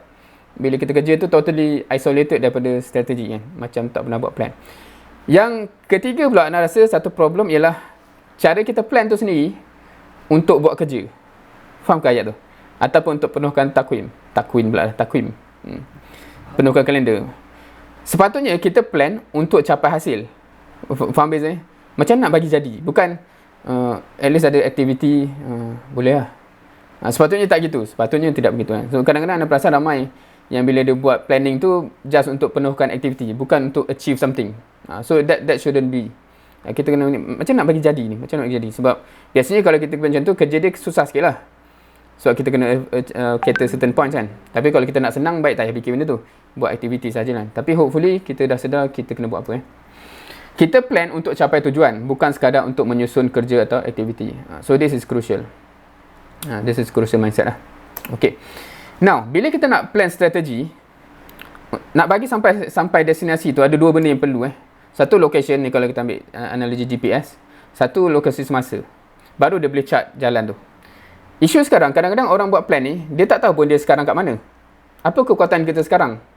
Entah. Berapa orang yang ada, tak tahu. Dan antum buat apa? Macam mana antum nak chart daripada sini sampai sana? Kalau antum tak tahu pun antum kat mana sekarang. Yang lagi teruk kalau destinasi pun tak tahu. Kita nak pergi mana sebenarnya? Tak apalah, jalan je. Itu lagi problem. Okay. So, faham kot benda ni. So sebab tu data tu penting lah, maksudnya in whatever yang kita perlukan data kekuatan, data, kalau kita cakap kita nak membentuk kampus harmoni, okey, kampus kita kat mana dalam chart kampus harmoni tu sekarang, apa yang dah settle, apa yang belum. Kalau itu pun kita tak tahu, dan kita buat apa sebenarnya, kita plan apa? Tak apa, asalkan JK ada kerja. Tu sepatutnya unacceptable lah pada anda. Sepatutnya kita tak. Dalam bab ni memang banyak kerja kita kena polisi. Bab ni insyaAllah dah dekat. Maknanya kita kena ada gambaran itu. Ni kalau contoh, kita ada destinasi, bilik nak bersih. Kita ada keadaan semasa, bilik tunggang langgang. So dia akan ada proses dekat situ. Macam mana nak transform daripada keadaan sekarang kepada keadaan yang hasil. And then baru kita masuk cerita kat situ. Oh, orang yang kena buat kerjanya, kena buat kerja apa kan. So bila kita kata, apa peranan setiap kita ni antum, anda tak pasti, ni semua ketua JK ke? Dan juga semua sepatutnya yang bersama-sama kita kan, ikhwat-ikhwat yang lain, kena sedar peranan dia kat mana. Untuk tahu peranan dia kat mana, first kena tahulah kita nak capai apa hujung tu. Second, sekarang kita macam mana ni. Ketiga, so sebab tu proses yang kita nak buat macam ni. Keempat, so sebab tu orang yang diperlukan untuk buat kerja macam ni ada ni. Ada yang kena kemas, ada yang kena lap tingkap, ada yang kena buang sampah, ada yang kena susun cadar ke apa kan. Oh, ada 4-5 job scope ni. Lepas tu baru kita tahu, oh, aku dekat sini. Sebab tu aku kena capai benda ni untuk membantu keseluruhan. So that have to be clear lah kan. Kalau kita tanya ada AJK dalam JK mana-mana, dia tak tahu kenapa dia buat benda tu in the global picture, sebaiknya benda tu dia settlekan lah. Supaya dia tahu roadmap tu. Kan? Dia bukan just buta-buta buat je kan. Sebab kan ditakuti dia tak membantu secara tidak sedar. Okey. Kalau nak tanya secara umum ni mungkin kita tak pergi dalam. Ni satu goal yang besar, salah satu goal yang besar ialah rahmatan lil alamin. Antum semua tergambar tak? Apakah maksud goal ni? Sebab biasa tanya, ramai orang yang jawapan dia macam seolahnya macam kita kena berbuat rahmat kepada semua orang. But that's not the same, betul tak? Untuk berlaku rahmat kepada semua orang tidak sama dengan menyatakan rahmatan lil alamin telah terlaksana. Rahmatan lil alamin benchmark dia ialah semua manusia, atau kalau lil alamin itu bukan sekadar manusia kan. Manusia, haiwan, semuanya merasa rahmat. Kalau kita ataupun kalau pun semua umat Islam telah berlaku rahmat kepada orang, tetapi masih wujud kes macam ni, Rohingya, masih wujud kes macam ni, adakah rahmatan lil alamin telah tercapai? Tidaklah kan, sebab masih ada manusia tidak mendapat rahmat. In that sense. So, kalau antum faham macam tu, then dia bukan hanya cerita kita buat baik dengan orang. Dia cerita juga kita kena hapuskan penjenayah-penjenayah yang ada. Dalam komuniti pun, kita buat baik dengan orang tapi perompak masih ada, orang tak rasa rahmat. Kena selesaikan perompak tu, baru rahmat tu rasa. So, kat situ yang kita kena faham, goal kita bukan sekadar apa yang kita nak buat baik kat orang, tetapi isu-isu ni perlu settle. Kalau macam orang masih tak yakin lah anak tu selamat. Contohnya, anak kita nak main depan rumah pun kita rasa risau, takut kes semasa. So, maksudnya masih belum mencapai level rahmatan lil alamin lah. So, dia bukan just isu apa kebaikan kita nak buat, tapi kita kena identify juga apa yang perubahan yang perlu dibuat dalam konteks sistem, reality dan sebagainya. Dan sebab itulah syariat Islam tu bukan hanya isu buat baik kan. Dia ada juga isu macam mana menangani penjenayah. So dia ada isu tu untuk menjamin. Satu lagi, kalau anda bagi gambar ni, antum boleh relate tak? Kalau yang dah pernah dengar mungkin boleh. Apakah gambar ni kaitan dengan rahmatan lil alamin? Agaknya. Jangan kalau faham apa nak cakap tadi boleh relate kot. Tak sure. Now, antum kenal tak ni? Kalau tak kenal ni satu hal lah. Antum kenal tak dua-dua orang ni? Satu tu North Korea, satu China kan. Antum tahu apa yang berlaku kat umat Islam Uyghur tak? Macam mana sebut dah Uyghur tu kan? Tahu.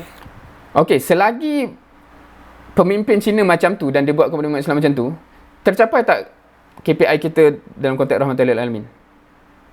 Tak capai kan? North Korea, dia benarkan tak rakyat dia untuk beragama ke, apatah lagi nak consider Islam dan sebagainya. So, kalau antum faham, maknanya antara KPI rahmatan lil alamin ialah selagi wujud diktator macam ni dan sebagainya, kerja kita masih belum selesai. Macam mana nak ubah diktator ni? Macam mana nak idea dia masuk Islam ke, ataupun dia kena dinyahkan ke? So, kalau antum faham macam tu, baru antum akan nampak kerja ni besar. Dia bukan hanya isu menyebar kebaikan. Dia kena isu macam mana kita nak sampai dunia ni boleh merubah dan benda-benda begini boleh diubah. Bila kita faham macam tu, baru kita akan start faham certain elemen yang diperlukan oleh dakwah ni. Kan? Now, ni antara naratif benda tu Ana dah cerita panjang dalam video ni. Ni boleh cari. Again, dalam playlist yang sama, siapa yang nak tahu kenapa tarbiyah ni didesign in a certain way untuk tackle benda-benda macam ni lah. Kan? Sebab bila cakap pasal usrah, Ana assume semua ikut usrah kot ataupun majoriti ikut usrah. Kalau orang yang rasa usrah tu untuk menjadi baik dan sebagainya, kita susah nak faham kenapa usrah tu disistemkan begitu. Tapi bila antum faham target Islam ni supaya benda-benda ni disettlekan, dan baru bila Salman gagaskan usrah tu, baru antum akan faham, oh sebab itulah usrah tu melatihkan disiplin macam ni, kenapa daurah macam ni, kenapa ketibah macam ni dan sebagainya. So benda tu Ana dah kalau sebab memang tak ada masa hari ni, dan Ana assume sebahagian antum dah clear. Kalau ada yang belum pernah dengar benda tu, boleh dengar benda ni at your own time, insyaAllah. Boleh cari kat playlist tu. Okay, seterusnya, bila kita cakap kita nak create a real impact, sebab kita berkata kita bukan just nak buat kerja, kita nak hasilkan real perubahan. Masa yang diberi kepada Ana sampai 10.30. Betul ke? Kerana syok sendiri ni. Betul. Okay. 10.45. Oh, 45. Betul. Okay, tak apa. How to create real impact? Now, untuk create real impact, dan bila cakap real impact ni bukan hanya, okay, Ana harap antum masih perasan, Ana masih bukan cakap dalam konteks UPM. Ana cakap dalam konteks global. Dan sebab goal kita global, walaupun kerja kita masih lokal. Kan? So, sebab tu Ana masih, sebelum sampai ke UPM tu, kita kena cerita big picture dulu, baru kita akan localizekan dia kan. So, untuk create real impact, dia ada dua sisi yang kena serentak berjalan. Satu, real impact on the ground. Kalau on the ground tak ada real impact, dan tak payah cerita lah benda kan. Maksudnya itu satu. Kedua, ni kita cakap long term sampai cakap rahmatan lil alamin. Mungkin akan sampai 100 tahun, 200 tahun, wallahualam. Dia kena create juga jundi sebagai tunjang kepada kerja yang panjang ni. Kan, sebab untuk real impact on the ground sekarang mungkin mudah lagi. Contohnya kita nak tangani isu-isu gejala sosial masyarakat kampus. Itu kecil lagi sebenarnya. Walaupun itu pun dah susah. Ana tak rasa ramai. Ana rasa kalau Ana tengok, nanti kita akan cerita, Ana tengok kebanyakan retreat IPT tak sampai level itu pun. Biasanya hanya berhenti pada apa kita nak buat. Tak ada yang pincang isu ni bila nak settle. Jarang orang fikir macam tu kan. Ana tak tahu GPM, Ana tak pernah join. Okey. Tapi bila kita cakap nak go beyond, dia perlu memang nak tak nak melahirkan orang yang akan sentiasa, sebab dia makin perlu orang yang core dan makin perlukan ramai yang begitu. So kalau kita tak hasilkan dua-dua dia serentak, kerja kita tak long term. Now, dan sedar tak sedar, dua-dua sisi ni kena jalan serentak lah kalau kita nak capai dua-dua benda tu. Sebab tu kita ada dua-dua side. Yang bila kalau yang terzahir banyak dalam harmoni ni biasanya on the ground tu. Dan sebab itu antum kena fikir betul-betul macam mana nak real impact on the ground.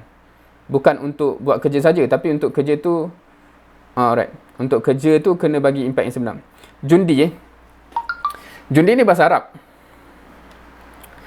Ni dah masuk cerita pula. Okey. Jundi ni kalau kita translate literally, dia soldier lah, dia tentera, dia askar. Tapi dalam konteks kita jangan, walaupun gambar yang nak guna tu macam ada pegang senapang kan. Tapi bila kita cakap jundi ni, bukan jundi dalam konteks pegang senjata. Walaupun mungkin dalam global scheme dia mungkin melibatkan benda tu lah. Dalam sirah Rasulullah SAW pun ada melibatkan jihad qital tu, perang tu kan. Tetapi bila kita kata jundi jundi ni yang primary issue dia okey, antum boleh terbayang tak pelatihan tentera dia buat apa tiap-tiap hari? Ada yang masuk palapes ke, ataupun ada yang kawan tentera ke, adik, abang, kakak. Apa yang dia buat tiap-tiap? Adakah sentiasa menembak, latih menembak tiap-tiap ke apa? Kenapa dia kawat tiap-tiap hari tu contohnya? Disiplin. Yes, dia aspek disiplin tu, dia latih disiplin, dan juga fizikal dan sebagainya. Tapi disiplin tu disiplin teamwork. Kenapa seorang lambat semua kena pumping? Dia salah dia lah. Kenapa? Dia nak latih semua, kita tak, no one left behind kan. Dia tak ada macam bila kita keluar bilik tu semua individu. Memang dia latih day in day out. Kita part of the team, dan disiplin bukan calang-calang. Now, jundi ialah karakter itu. Ana bagi contoh Benda ni Ana cerita dalam again cerita penuh dia, antum tengok video ni lah. yang Ana cerita panjang cerita ni. Tapi kalau nak ambil contoh contoh. Antum tahu tak figure-figure yang hebat macam, kalau kita ambil satu contoh lah, Muhammad Al-Fatih. Muhammad Al-Fatih yang membuka Constantinople. Apakah episod besar yang lead kepada terbukanya Constantinople tu? Cerita yang famous. Cerita yang strategi yang lain macam lah. Apa kisah dia? Tahu ke? Kalau dia bawa merentas dataran. Dia bawa apa? Kapal. Okay, semua tahu ke kisah tu? Ke ada yang first time tahu?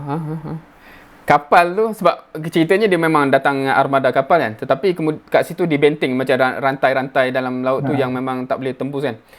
So, istihad dia, okay, tak apa. Kita tarik kapal ni naik bukit, turun belah sana. Kan, air kat sana kan. Now, nak tanya tuan, kita kenal episod tu, kita kenal Muhammad Al-Fatih. Dia ke yang tarik kapal tu?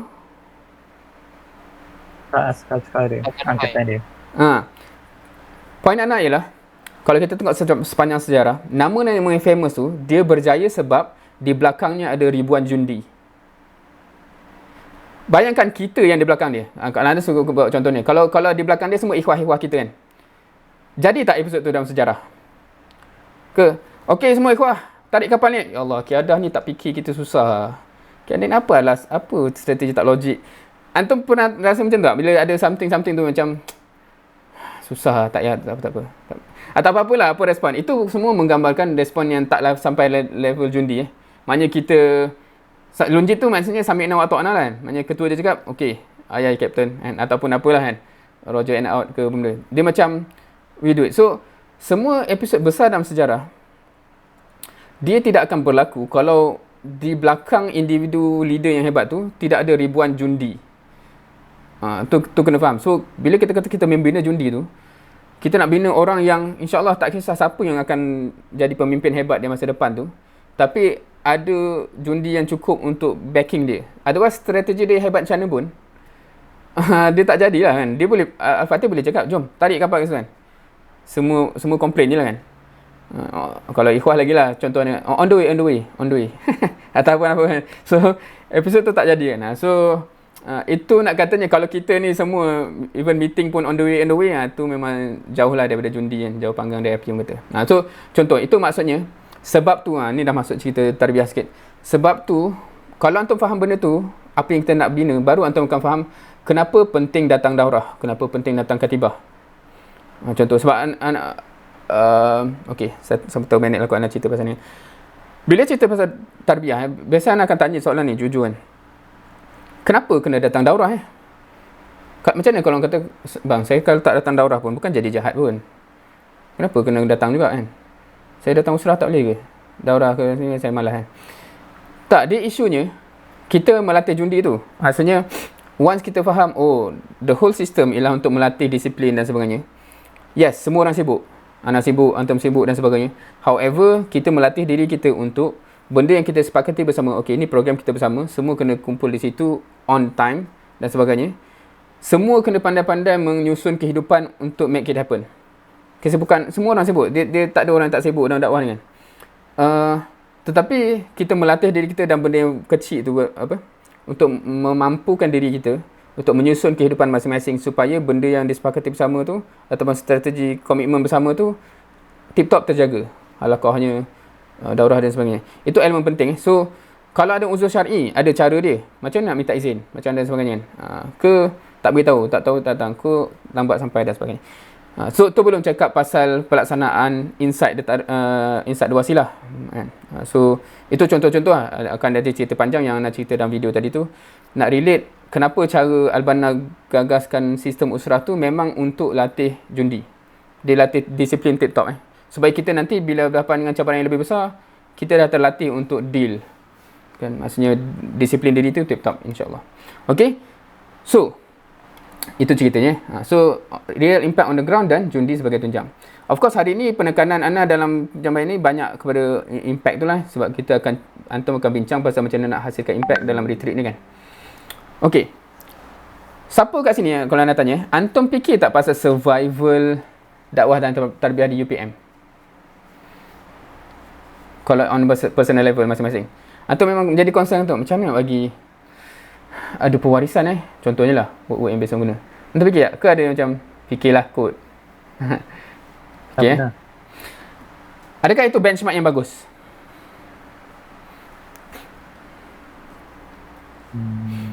Tak rasa. Ataupun sepatutnya kita fikir macam mana nak expand, nak export. Faham beza tak? Of course anda rasa kalau yang survival pun tak ada fikir, itu kronik lah. Tak apa, buat kerja je kan. Tahun depan insyaAllah tengok takdir Allah macam mana lah. itu masalah besar. Tapi pada Ana, bila fikir survival sahaja pun is not a good benchmark. Sebab bila kita cakap kita nak capai rahmatan lil alamin apa semua tu, it will never happen kalau semua orang fikir survival. Dia hanya berlaku kalau semua orang fikir expand lah. Tak, berkembang barulah dia berkembang. Kalau kita semua survive macam tu je, macam Rasulullah SAW dan para sahabat, kita fikir survival je kita kat Mekah kan. Bertahan. Maknanya habislah cerita dia kat situ kan. Tapi dia expand. Kalau anda tanya jujur, antum fikir macam ni tak? Bila kita nak sampai kepada, bila kita nak bantu IPT sana, bila kita kat Serdang ni ada sekolah-sekolah tu, bila nak masuk whatever kan? Do you have that in mind? Bukan anak cakap pasal aktiviti tu hujung aktiviti masuk sekolah, bukan.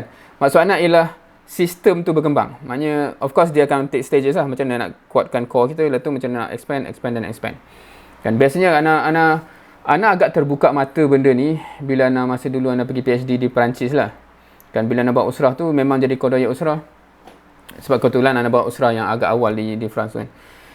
Memang dia ada syurukan dan semua memang passion terhadap apa yang nak capai. Sebab Perancis tu masa tu usrah anak tu dia pecah kepada dua. Perancis tu yang utara dengan selatan. So ada negeri-negeri dia, so seorang jaga utara, seorang jaga selatan. Yang seorang lagi ni jaga Jerman. Yang seorang tu nak buka usrah dekat Spain.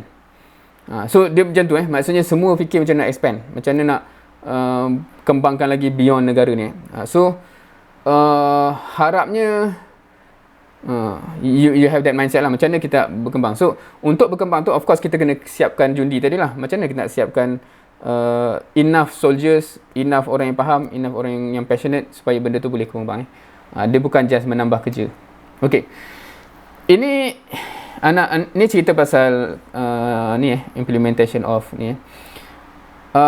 Ni anak jumpa kat internet dia kata ni, most non-profit report falling into the reporting trap of tracking their output rather than impact of their work. Faham ke? Dia kata most non-profit, kalau NGO ni non-profit lah mostly kan. Dia kata ni US punya cerita kan saya. Dia kata statistically semua orang fall into the trap yang dia orang report tu ialah output, bukan impact. Siapa faham beza dia? Kecil sangat Tak faham Okay, pernah tengok benda tak? Ni hierarki lah, maksudnya kalau yang biru tu output, yang 456 tu outcome dan hujung tu impact So kalau kita yang ini anda dah menjadi idaman lah sebenarnya. Kalau anda pergi AGM Harmoni ni, bila nak sampai cerita pasal impact gaduh pasal impact Kalau kita just cerita pasal alhamdulillah kita dah buat 10 program, itu nombor satu tu paling lekeh lah. Faham ke? Maknanya yang dalam hierarki kan, maknanya itu kita cakap kita berjaya buat program seperti mana yang kita rancang. Itu reporting yang paling lekeh sekali lah, yang output yang paling rendah Kalau kita cakap alhamdulillah program kita telah mencapai 2 kumpulan orang asli contohnya kan, kita dah reach, itu nombor 2. Masih banyak perlu diimprove. Kalau cakap diorang dah terima dah apa yang kita bawa, itu nombor 3. Tapi semua 3 itu masih output. Keempat tu baru dah start outcome. Dan kemudian sekarang diorang dah reti berniaga sendiri contohnya kan. Okay, that's the outcome yang kita nak. Ataupun 456 tu basically perubahan kepada audience tu kan, kepada target tu. Kalau 7 tu memang alhamdulillah, so the whole society dah berubah. So of course dia tak akan melompat, kita tak akan capai nombor 7 tu overnight. Of course benda ni akan take tu kan. Cumanya isunya ialah yang kita nak ialah itu, dan kita sepatutnya mampu report ke arah itu. Sebab tu anda terbayanglah the ideal, kalau cakap perubahan tenure termasuk harmoni, sepatutnya daripada satu tenure ke tenure lain, dia boleh cakap macam ni, kita nak capaikan harmoni, ni roadmap kita. Alhamdulillah tenure kami berjaya bawa dari sini ke sini. Dalam aspek ni dah berubah ni. Dan antum continue. Then it makes sense perjalanan tu. Kalau antum kita buat 10 program, antum buatlah 10 program juga, itu paling lekeh lah. Boleh faham ke? Dia dengan. So dia macam how far we have gone, kenapa apa muhasabah dia mungkin. So you carry on to the next level, you carry on to the next level. That should be the ideal case lah.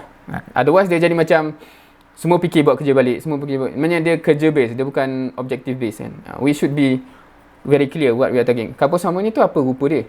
So sekarang ni dah ke mana? Dah tu macam mana? Contohnya lah. Dan dia pecahkan lagi pada 8 ke 10 yang ciri-ciri yang khusus tu kan. Tu antum sepatutnya lebih tahulah. Okay. So kat sini, even dalam sistem usrah pun dia orang dah muhasabah benda ni worldwide. Dia kata macam sebelum ni kita hanya tanya berapa orang ikut usrah dan sebagainya. Sekarang dia kata dah kena tukar. We have to look at the statistic of negara. So dia kata apa tau? Ni dalam konteks setiap negara bila dia berkumpul. Dia kata what does it mean kalau ramai orang ikut gerakan dakwah ni pun, kalau negara tu punya statistik mungkin teruk. Dan kita ambil contoh contoh real statistik ni contoh statistik buang bayi. Ni daripada 2014 hingga 2018. Kalau kita tengok jumlah kalau jumlah pembuangan bayi tu kita tengok meningkat tau setiap tahun. Dan orang boleh argue apa maknanya kewujudan kumpulan-kumpulan dakwah kat Malaysia ni kalau impactnya macam tak ada impact, macam jenayah ni masih makin meningkat. Faham ke apa dialog yang nak buat ni? Ni contoh kes rogol di Malaysia. So statistik nak tak pasti. Ni Ana just copy paste daripada internet. Kenapa dia highlightkan Kelantan tu nak tak pasti. Tetapi nak katanya these are real type of impact yang dia orang start nak observe. Dia kata kalau betul kita ni ada impact kepada Malaysia, should be ada kesan kepada statistik macam ni. Otherwise then kita ni shock sendiri lah. Kita buat kerja, kita buat program but nothing change. That shouldn't be the case. Dalam IPT apa? Ni contoh. Okay, UPM kita ada tak statistik ni? Contohnya kalau cakap pasal Muslim lah, berapa persen yang menuntut aurat, dan kewujudan kita ni merubah tak statistik ni? Ke sama je kan? Kita ada tak ada macam tu juga kan? Ataupun student yang merokok, ataupun yang meniru dalam exam, ataupun lagi basic solat 5 waktu, ataupun penggunaan dadah dan mental health or whatever kan. Do you have that statistic? Do you know whether you have any impact on this? Ni contoh-contoh just mind setting. Kalau orang yang memang kerja untuk hasilkan impact yang real, dia akan ambil tahu benda-benda ni. Of course kerjanya jadi susah sebab bila anda challenge benda ni kat UIA pun dia akan cakap macam mana kita nak dapat statistik ni kan.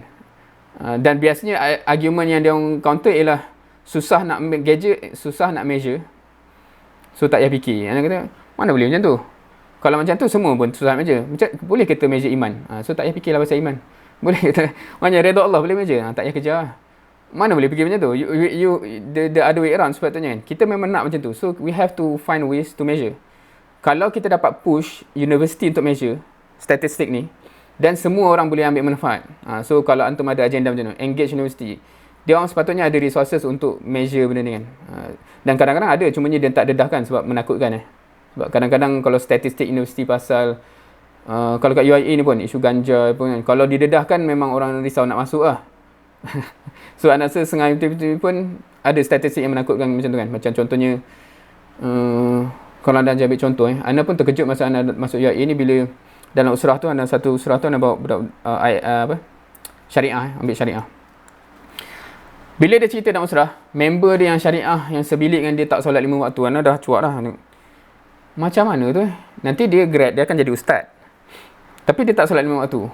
Tapi orang sikoh kat dia sebab dia ustaz. So anda kata, ini kan satu masalah besar kan. So, adakah isu tu masih berleluasa dan sebagainya? Di tempat antum macam mana? So, tu contoh real impact. Isu kita ialah, kalau siapa yang anda tak tahu adakah mana-mana grup dakwah dalam kampus yang fikir macam ni. Ana doubt it lah. Sebab apa? Kalau Ana bawa perspektif Perasaan atau tidak, ni perspektif Ana hadapnya tak betul untuk APM. Majoriti kumpulan dakwah dia terfokus kepada orang yang memang nak jadi baik dah dalam masyarakat kampus. Betul tak? Program dia yang memang dihadiri oleh orang yang nak jadi baik dah. Isu yang kita nampak kat sini ialah isu orang yang dia ada grup yang tak ada siapa pergi touch dia orang. If that continues to be, akan berubah tak benda tu? Masalah tu akan hilang tak? Sedangkan tak ada siapa terkata. Of course, dia make sense kalau kita mendekati orang baik ni untuk bersama dengan kita bekerja untuk kata masalah. Itu make sense. Kita cari orang untuk yang dah nak jadi baik ni, jom kita kerja sama-sama untuk settle masalah. Tapi kalau kita just seronok-seronok dengan orang baik ni, alhamdulillah kita buat program, ramai orang datang. And I say we have to change that mindset. Now, if you think long plan, we can accomplish things that we couldn't otherwise accomplish. So you have to think long term. Walaupun antum akan plan kerja untuk satu tenure. Anak assume begitulah. Tapi dia punya goal kena long term. Faham tak? Maksudnya macam mana? Rasulullah SAW, misi dia untuk rahmatan lil alamin tu takkan tercapai dalam hayat dia. Tetapi apa yang dicapai dalam hayat dia ialah bila Rasulullah SAW wafat, sahabat tu dah ready untuk pergi sampai ustazatul alam, sampai rahmatan lil alamin. That's the benchmark. So sepatutnya habis tenure antum dah ready kan orang yang boleh bawa to the next level. Dan orang tu pula nanti nextnya bawa to the next level. Dia sepatutnya begitu. Dia bukan berpusing-pusing di kita yang sama. So that's thinking long term. Ni nak bagi contoh-contoh lah. Ni contoh-contoh kalau nak dipikirkan antara, okay, word ni familiar ke? Atau kalau ambil word aktivis Antum target dengan aktivis harmoni ni especially aktivis yang bukan ikut sistem usrah Antum target short term ke long term? Ni soalan dia lah. Untuk output ke, outcome ke, impact? Ni soalan-soalan mencabar minda lah kot. Kalau anak assume, anak harap harmoni ada target aktivis yang macam ni lah. Aktivis yang ke semua orang yang buat kerja ni hanya yang dalam ikut usrah. Itu satu masalah juga. Sebab kita kena sebarluaskan gagasan kampus harmoni tu untuk semua kan. Maknanya sepatutnya tak kisah siapa boleh appreciate gagasan tersebut kan. So sepatutnya digembeling seramai mungkin. Now, ni anda ambil contoh real di Malaysia. Ambil contoh real di Malaysia. Anda tak tahu, antum tahu tak kalau Ikram ada target ni. Benda ni real, okay. Macam mana cakap target untuk Islam, syariat Islam terlaksana di Malaysia ni, ramai orang claim kat Malaysia ni dia ada target tu. Dan betul pun, memang dia ada target tu. Banyak grup yang ada target nak Islam terlaksana di Malaysia. However, ada beza orang yang sembang dengan orang yang really plan based on data. Now, even dalam sistem kita lah dan ikraf dan sebagainya, kalau antum tahu dari awal 70-an lagi dah target dah bila Islam nak terlaksana kat Malaysia ni. Dan the most recent sebelum ni targetnya ialah 2020. Kalau siapa yang pernah tahu target tu 2020 Islam terlaksana. Tapi of course dah 2020 dia terpaksa anjak ke 2035 ke something. Terpaksa anjak. Memang kita behind schedule sungguh lah. Panjang cerita macam tu. Tapi salah satu benda yang realise ialah, okay, to be realistic, benda ni takkan tercapai, this target, until demografi Muslim dan Muslim kat Malaysia ni berubah. Sebab as long as they stay macam sekarang, contohlah kita kata 60-40%, you cannot expect the vast majority of masyarakat Malaysia accept syariah tu diangkat. So dekat situ datang, okay, kita terpaksa ubahlah demografi ni. Kita kena make sure dalam beberapa tahun ni jadi 80% Muslim. Dengan dakwah lah, jangan salah faham penghapusan etnik pula. Tu na'udzubillah lah.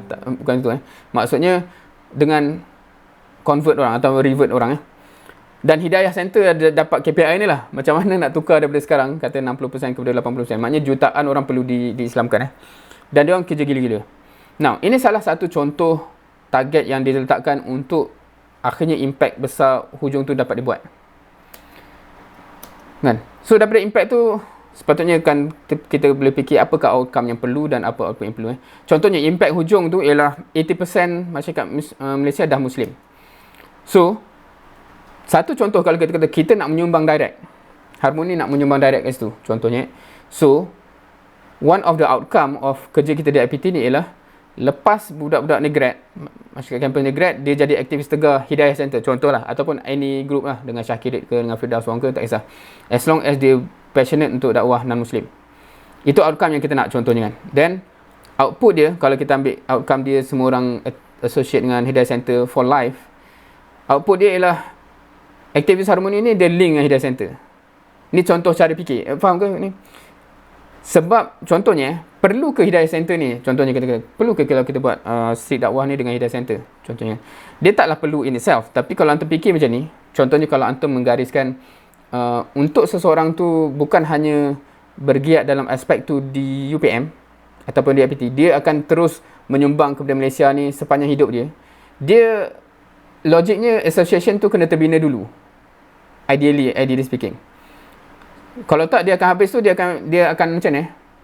Antum boleh bezakan kan orang yang dari masa student dia link dengan Hidayah Center ataupun Shah Kirit, Firdaus Wong dan sebagainya.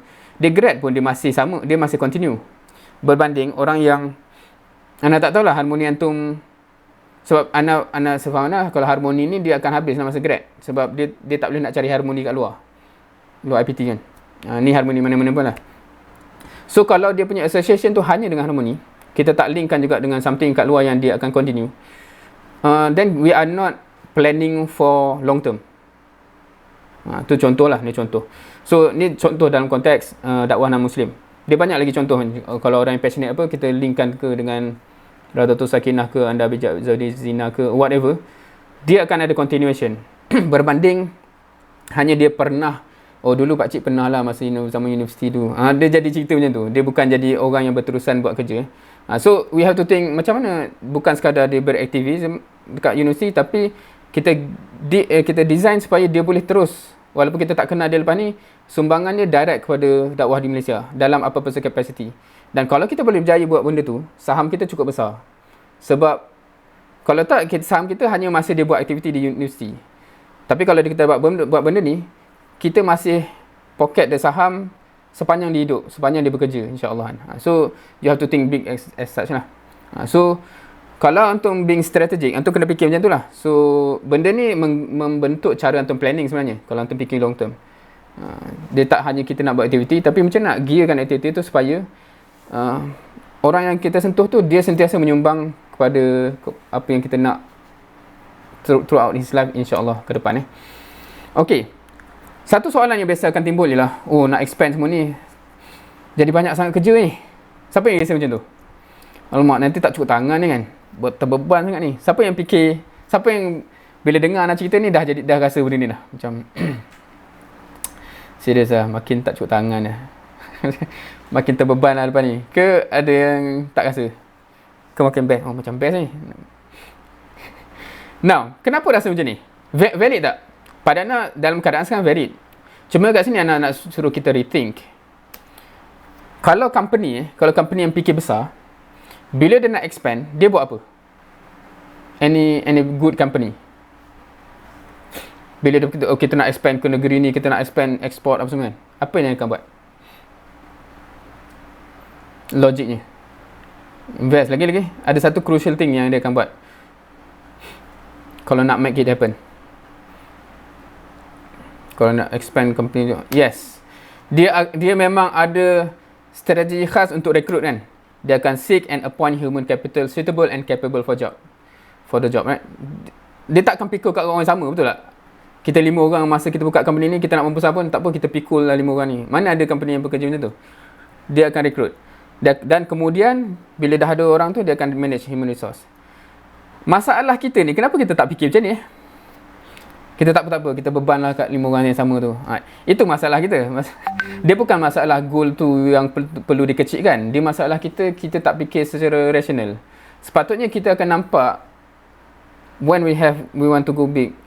Kerja HR ni, atau dalam konteks kita kerja recruitment ni, jadi something yang essential dan crucial lah. Dia logical. Semua company yang membesar dia macam tu kan. So do the right thing. Tambah jundi dan aktivis. Then insyaAllah step by step, semua company yang besar dalam dunia ni dia macam ni. Dan of course kalau kita pergi detail, dia seek the right potential lah kan. Dia bukan main rambang saja kan. So dia ni kan, macam orang tu memang dia power untuk ni, jom kita recruit dia dan sebagainya. Okay, so human resource kita ialah jundi plus aktivis. Word ni, jundi ni biasanya, biasanya bila nak sebut jundi ni refer kepada orang yang dibina dalam sistem tarbiyah yang didisiplinkan bla bla bla. Plus aktivis tu ialah orang yang tak dalam sistem tarbiyah pun kita recruit juga jadi human resource. No problem. Tak ada possibility of full position kepada ready-made talent. Ni nak relate dengan dunia nyata dan bisnes. Bisnes dia boleh terus appoint manager. Betul tak? Maksudnya, ada orang tu talent dia tu kan. Dia terus iklankan job, orang boleh pindah daripada company ke company. Dalam dakwah ni dia tak ada lah macam tu. grup sana ada power lah tu, jom kita cedok. dia bukan begitu kan. Dia biasanya kita kena develop dari awal kan.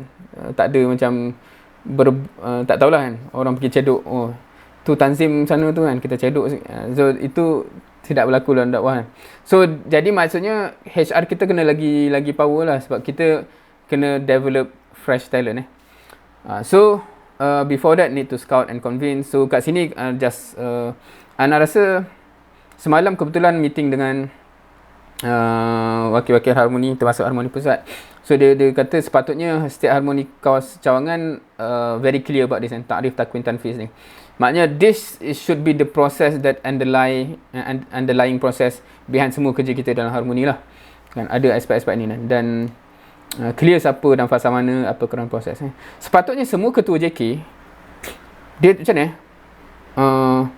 anda perasan setengah IPT dia macam ni, JK tu berjalan, tapi bila dah sampai hujung tenure, soalannya macam tak ada projek siapa bakal menjadi the next core, which is weird. Sebab kalau kita fikir long term, for sure dalam kita melaksanakan projek tu, kita juga identify siapa dalam tu talented untuk jadi the next leader dan sebagainya lah. That should be the natural process, dan kita train dan kita groom. Kalau kita just buat program, lepas tu hujung macam mana pula ni dah kosong nak isi orang, that means from the beginning tu there's something missing. We have to plan accordingly. Macam mana nak groom the talent become leadership, the next leadership. Okay, so ni sekadar ni lah, ada beza antara busy people dengan effective people masalah busy people, dia nak semua orang jadi busy juga. Jom kita banyakkan program. Tetapi kalau effective people dia nak semua jadi efektif lah kan? Everything that we touch should menghasilkan hasil, contohnya begitu So are we here to make activities or program? Sepatutnya tak Sepatutnya kita nak achieve goal and objectives. So antum hari ni akan berbincang, hopefully you are clear on this, insyaAllah. So ni berkaitan tak be effective, be result oriented. Ini contoh wasilah lah Ataupun anda tak tahu adakah similar dengan program program umum Kalau wasilah tak ramai datang, efektif tak? Contohnya kalau kita cakap pasal tarbiyah, daurah tak ramai datang, efektif tak? Ya atau tidak? Tak lah kot. Tak. Yang lain? Ya. Okay. So point anda kat sini lah, be result oriented, not just output oriented. Now, kalau kita cakap ramai tak datang tu, mungkin kita boleh kata promosi tak efektif. Mungkin lah. Tetapi program tu efektif ke tak, dia tak boleh tengok ramai tak ramai. Dia tengok lepas program tu, orang tu jadi apa.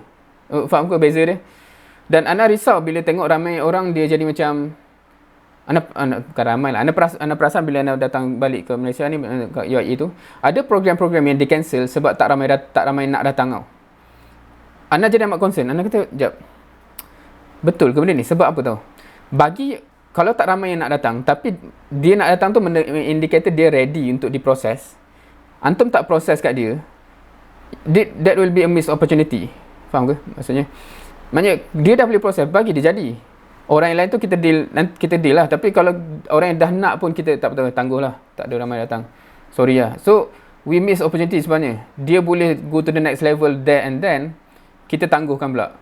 So itu amat sayang pada Ana. So you should have a change of mindset. Kalau kita masih nak hanya program yang ramai orang, dan kadang-kadang boleh jadi dengan aktivis juga macam kalau antum ajak-ajak aktivis, 2-3 orang je respon nak jadi aktivis whatever project yang antum buat. Antum cancel benda tu, kadang-kadang boleh jadi, ni kena disyuraukan lah, tapi kadang-kadang dia boleh jadi amat rugi. Sebab kadang-kadang 3 orang tu kalau kita dapat, we can do great things.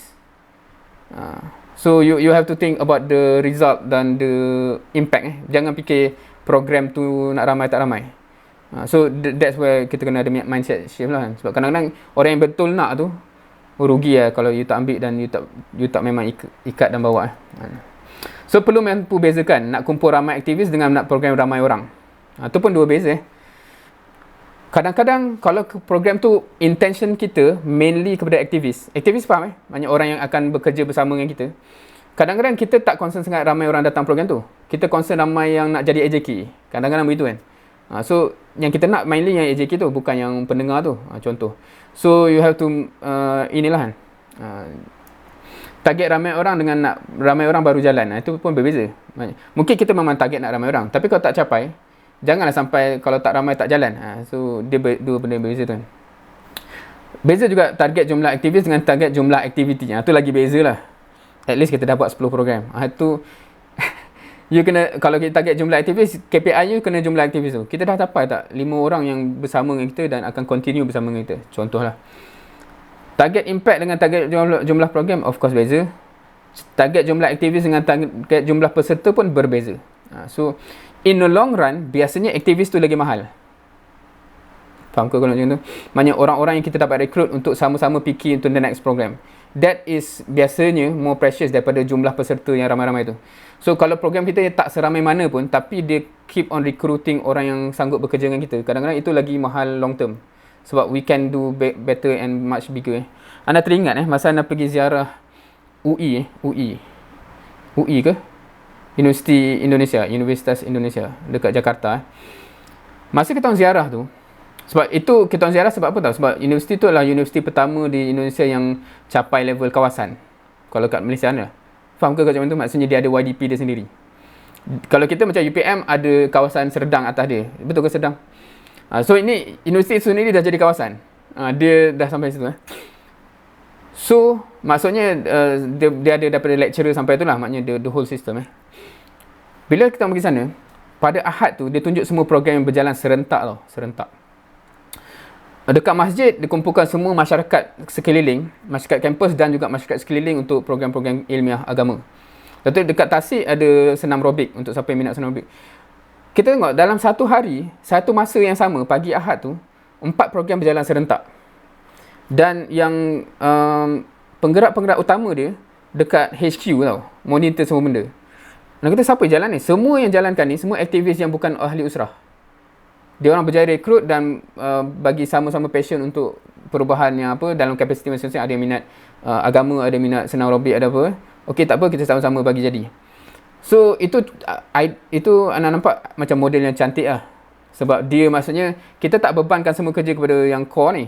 Core ni kena pandai mencari aktivis yang kemudian dia macam tu. So kita akhirnya menyebabkan banyak benda berlaku serentak dan kita guide semua orang. Rather than kita lah buat semua sampai ke teknikal. Itu memang sakit lah. Sebab tu kita pancit. Sebab kita lah fikir sampai ke teknikal sekali. Memang tak larat lah begitu. Tu contoh IPT yang amat matang. Kalau sempat, satu Usim tu. Usim ke siapa yang ziarah sekali dengan kita orang. Okey. Okey, dah menghampiri masa. So anak akan towards the akhir jap. Okey. Ni satu soalan. Kalau bila dengar semua ni, kadang-kadang ada yang tertanya dalam diri lah, jauh di sudut hati kan. Boleh tak nak lari dan mengelak daripada perkongsian? Sebab biasanya bila sembang macam-macam kerja ni adalah perkongsian tu kan. Kalau kita lari dan mengelak, actually apa yang akan berlaku akhirnya? Berapa orang yang sama tu yang akan menanggung? Okay. Anda patut rasa berdosa kalau lari dari tanggungjawab yang sebenarnya anda boleh usahakan. Now, dia berbeza kalau contohnya memang uzur syar'i yang tu boleh disyuruhkan sepatutnya. Contohnya ada setengah kita memang diuji dengan benda yang luar biasa lah. Contohnya parent kita sakit kat kampung. So you cannot samakan dengan orang lain yang kita jaga parent dan semua. Tapi kalau kita mengelak tak ada sebab syar'i tu, kita sebenarnya boleh laksanakan. Kalau kita lari, kenapa patut rasa berdosa? Kerana anda telah mencuri atau merompak masa daripada ikhwah yang terpaksa pikul tanggungjawab tersebut dari manusia lain yang juga berhak terhadap masa beliau. Contoh anda bagi contoh personal lah. Anda punya jadual ni dah sampai macam anak-anak selalu call lah. Bila nak balik kan? Now, anda macam dalam keadaan terpaksa untuk buat banyak benda kat sini. Anda tak boleh mencari siapa. Tapi anda rasa orang yang sepatutnya boleh pikul some of the burden tu, bila dia buat tak tahu, dia kena rasa bersalah lah. Sebab impact dia tu bukan hanya anak personal, tapi family anak dan sebagainya. So, kita kena rasa macam tu. Maksudnya kalau kita cuai dan culas dan sebagainya, impact kepada orang lain dan sekitarnya tu, kita kena rasa berdosa lah. Na'udzubillah. Okey, dah 5 minit nak ni. Secara umumnya, saya rasa hopefully kita sedarlah. Kita kena ada banyak tanggungjawab ni serentak. Satu, kita sebagai ahli tarbiyah, kita tengah ditrain. Keduanya, bina jundi. Yang ni isu merekrut orang masuk sistem usrah lah untuk jadi jundi. Ketiga, kapasiti dan medan amal. So, dalam JK Harmoni, etc., kita ada kapasiti medan amal. Keempat, membina penggerak dakwah ni aktivis. Ada beza membina bawa orang masuk usrah dengan bina aktivis. Tu dua kapasiti yang berbeza. Dan kalau dalam JK, kita rekrut orang kepada JK itu membina aktivis dakwah lah. Hopefully dia akan jadi aktivis sepanjang hayat, insyaAllah. Okay. Kalau kat sini, ini nak relate dengan ni, kalau cerita usrah, marhalah tarbiyah tu, dia part of sistem usrah. Sistem usrah tu part of metodologi perubahan.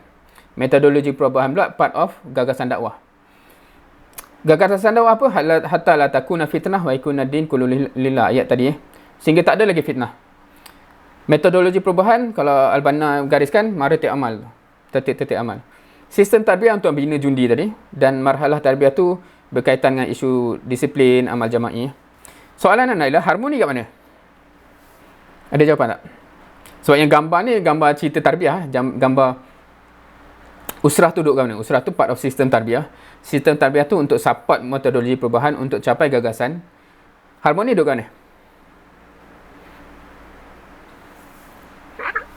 Warna hijau. Warna hijau.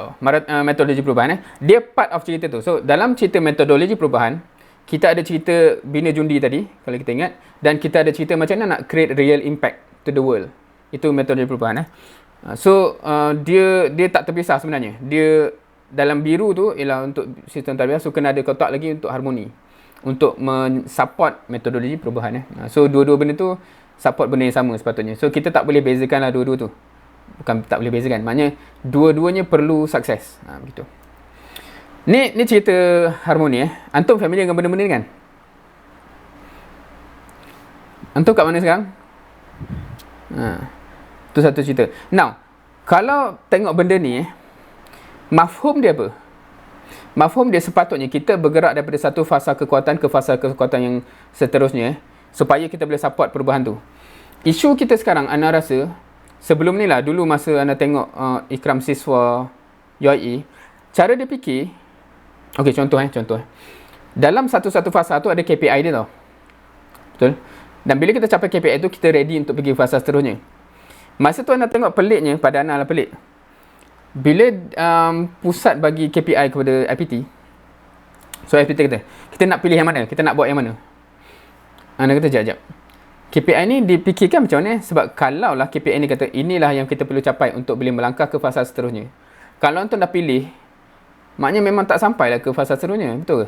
Ke macam mana? So, itu soalan fundamental lah yang perlu dipikir. Kalau macam kata-kata kita perlu capai benda ni keseluruhan untuk pergi ke fasa seterusnya, dia almost macam kita kena bagi jadi lah. Otherwise kita tak boleh lah melangkah kan. So, kita jadi macam ada problem bila ada benda yang lompong dan kita dah melangkah, tapi kita struggle untuk buat kerja fasa seterusnya. Ni benda-benda yang antum lagi ni. Kalau antum kat mana ni anda pun baru dengar semalam pasal ada fasa-fasa ni dalam bacaan harmoni. So hopefully bila kita fikir long term tu, kita kena fikir bagi jadilah. Dan fikir tu ialah dia biasanya merentasi tenure lah kan. So sepatutnya macam Ana cakap tadi, by right mindset antum ialah tenure yang akan datang tu, bila berubah je antum boleh pass the button. Bukan ada beza pass button dengan pass kerja tau. Berbeza. Maknanya button tu maknanya go to the next phase. Pass button maknanya we have reached this mile, you get the next mile. Bukan kita buat program ni antum ulang je program. Tu beza. Okay. Dah towards the end, Ana rasa dah minit yang terakhir. So okay, kat sini ni dia cerita pasal sistem sokongan dan sebagainya. Anda mengharapkan semua IPT sepatutnya amat bercita-cita untuk jadi orang yang mampu support IPT lain. Okay, so insyaAllah harapnya antum dah clear benda ni. Dan harmoni to itself, dia main tu akan menghasilkan real impact on the ground. Hopefully antum berjaya memikir benda tu. Untuk tutup Ana just sebab hakikatnya sekarang kita new normal. Ini satu benda yang Ana tanya, biasanya semua orang jadi alasan lah. Itulah sekarang. Macam ni, apa nak buat? Semua macam tu A smooth sea never made a skilled sailor. Ini kata-kata orang lah. Maksudnya kalau tak ada berombak, maknanya kita tak akan terlatih menjadi kelasi yang hebat lah. So, kena tengok semua ni positif lah kan. Maksudnya, ni cabaran baru ni. Orang lain sebelum ni tak pernah lalu ni. So this will make me a better leader government, insyaAllah. Hopefully you can take a look at it positively. Now, untuk isu ni Ada tak mana-mana generasi sebelum ni pernah hadapi cabaran yang sama? COVID ni. Kat Dawak Camp. Tak. Tak ada kan? Sebab tu bila dia jadi pelik bila ramai orang mengharapkan ada someone else bagi idea tau. Sebab mana semua orang pun tak pernah hadapi benda ni. Dia bukan benda yang dah pernah ada dulu. So kalau IPT tunggu orang lain, contohnya tunggulah kawasan bagi idea. Dia macam semua tunggu, maknanya tak ada, dia memang we have to create something new. Cumanya untuk ni, Ana rasa Ana just nak petik sikit surah Nuh. Minta maaf dah terlajak sikit masa. Tapi surah Nuh antum appreciate tak dia punya implikasi dia? Apa specialnya Nuh, Nabi Nuh? Pernah baca surah Nuh kan? Dia ada cakap dalam surah Nuh, kalau nak pendekkan cerita, dia merintih kepada Allah. Tapi dalam rintihan dia petik usaha-usaha yang dia telah buat. Betul tak? Aku dah cuba cara macam ni, cuba cara macam ni, cuba macam ni. Now, kita nak merintih dengan Allah ni, hopefully dengan mood yang sama lah. Kita dah cuba macam-macam dan kita rintih kepada Allah. Bukan, aku tak buat apa-apa, ya Allah, tapi tolonglah. Dia sepatutnya kita dah usaha macam-macam dan kita minta guidance Allah. Itu pertama. Kedua, Nabi Nuh ni adalah Nabi pertama yang menghadapi umat. Faham ke macam tu? Dia macam Adam, Idris, Nuh kan. Adam tu family punya level je. Kalau antum faham apa yang Rasulullah SAW dapat, Allah sentiasa ungkit Nabi terdahulu, betul tak? Maksudnya, cabaran kamu ni bukan baru. Nabi dahulu pernah berlalu dan dia bagi contoh-contoh. Allah bagi contoh. Semua Nabi ada macam tu, ada senior. Nabi Nuh tak ada senior. Maknanya sebab tu dia terpaksa figure out from zero. Menghadapi umat. Umat ni maknanya umat lah. Umat. So, itu tadabbur yang bagus. Kita kalau tak ada senior pun, tak ada orang tahu pun macam ni. Kena macam Nabi Nuh lah. Dia cuba dan merintih kepada Allah. So, itulah yang kita terpaksa buat. You cannot make it an alasan. Surah Nuh tu sepatutnya beri indikasi. Tak ada senior, tak ada orang pernah ada contoh sebelum pun. Cubalah segala apa yang boleh fikir. Terang-terang, bisik-bisik, malam, siang, apa saja. Cuba. Online, offline, apa. Cuba insyaAllah dan merintih kepada Allah insyaAllah. So, the road to success is commitment. Dan in the end, syurga itu berbaloi insyaAllah. Syurga itu berbaloi. So, wallahualam, minta maaf atas segala kekurangan. Dah terlebih 3 minit kalau habis 10.45 tadi. Nak pulangkan kepada MC insyaAllah. InsyaAllah jazakallah khairan. Ana ucapkan kepada Saifuddin untuk slot main setting yang cukup baik. Semoga dengan input yang kita dapat menjadikan kita lebih jelas dengan hala tuju kita bergerak dalam dakwah dan tarbiyah ni lah, khususnya dalam platform Harmoni itu sendiri.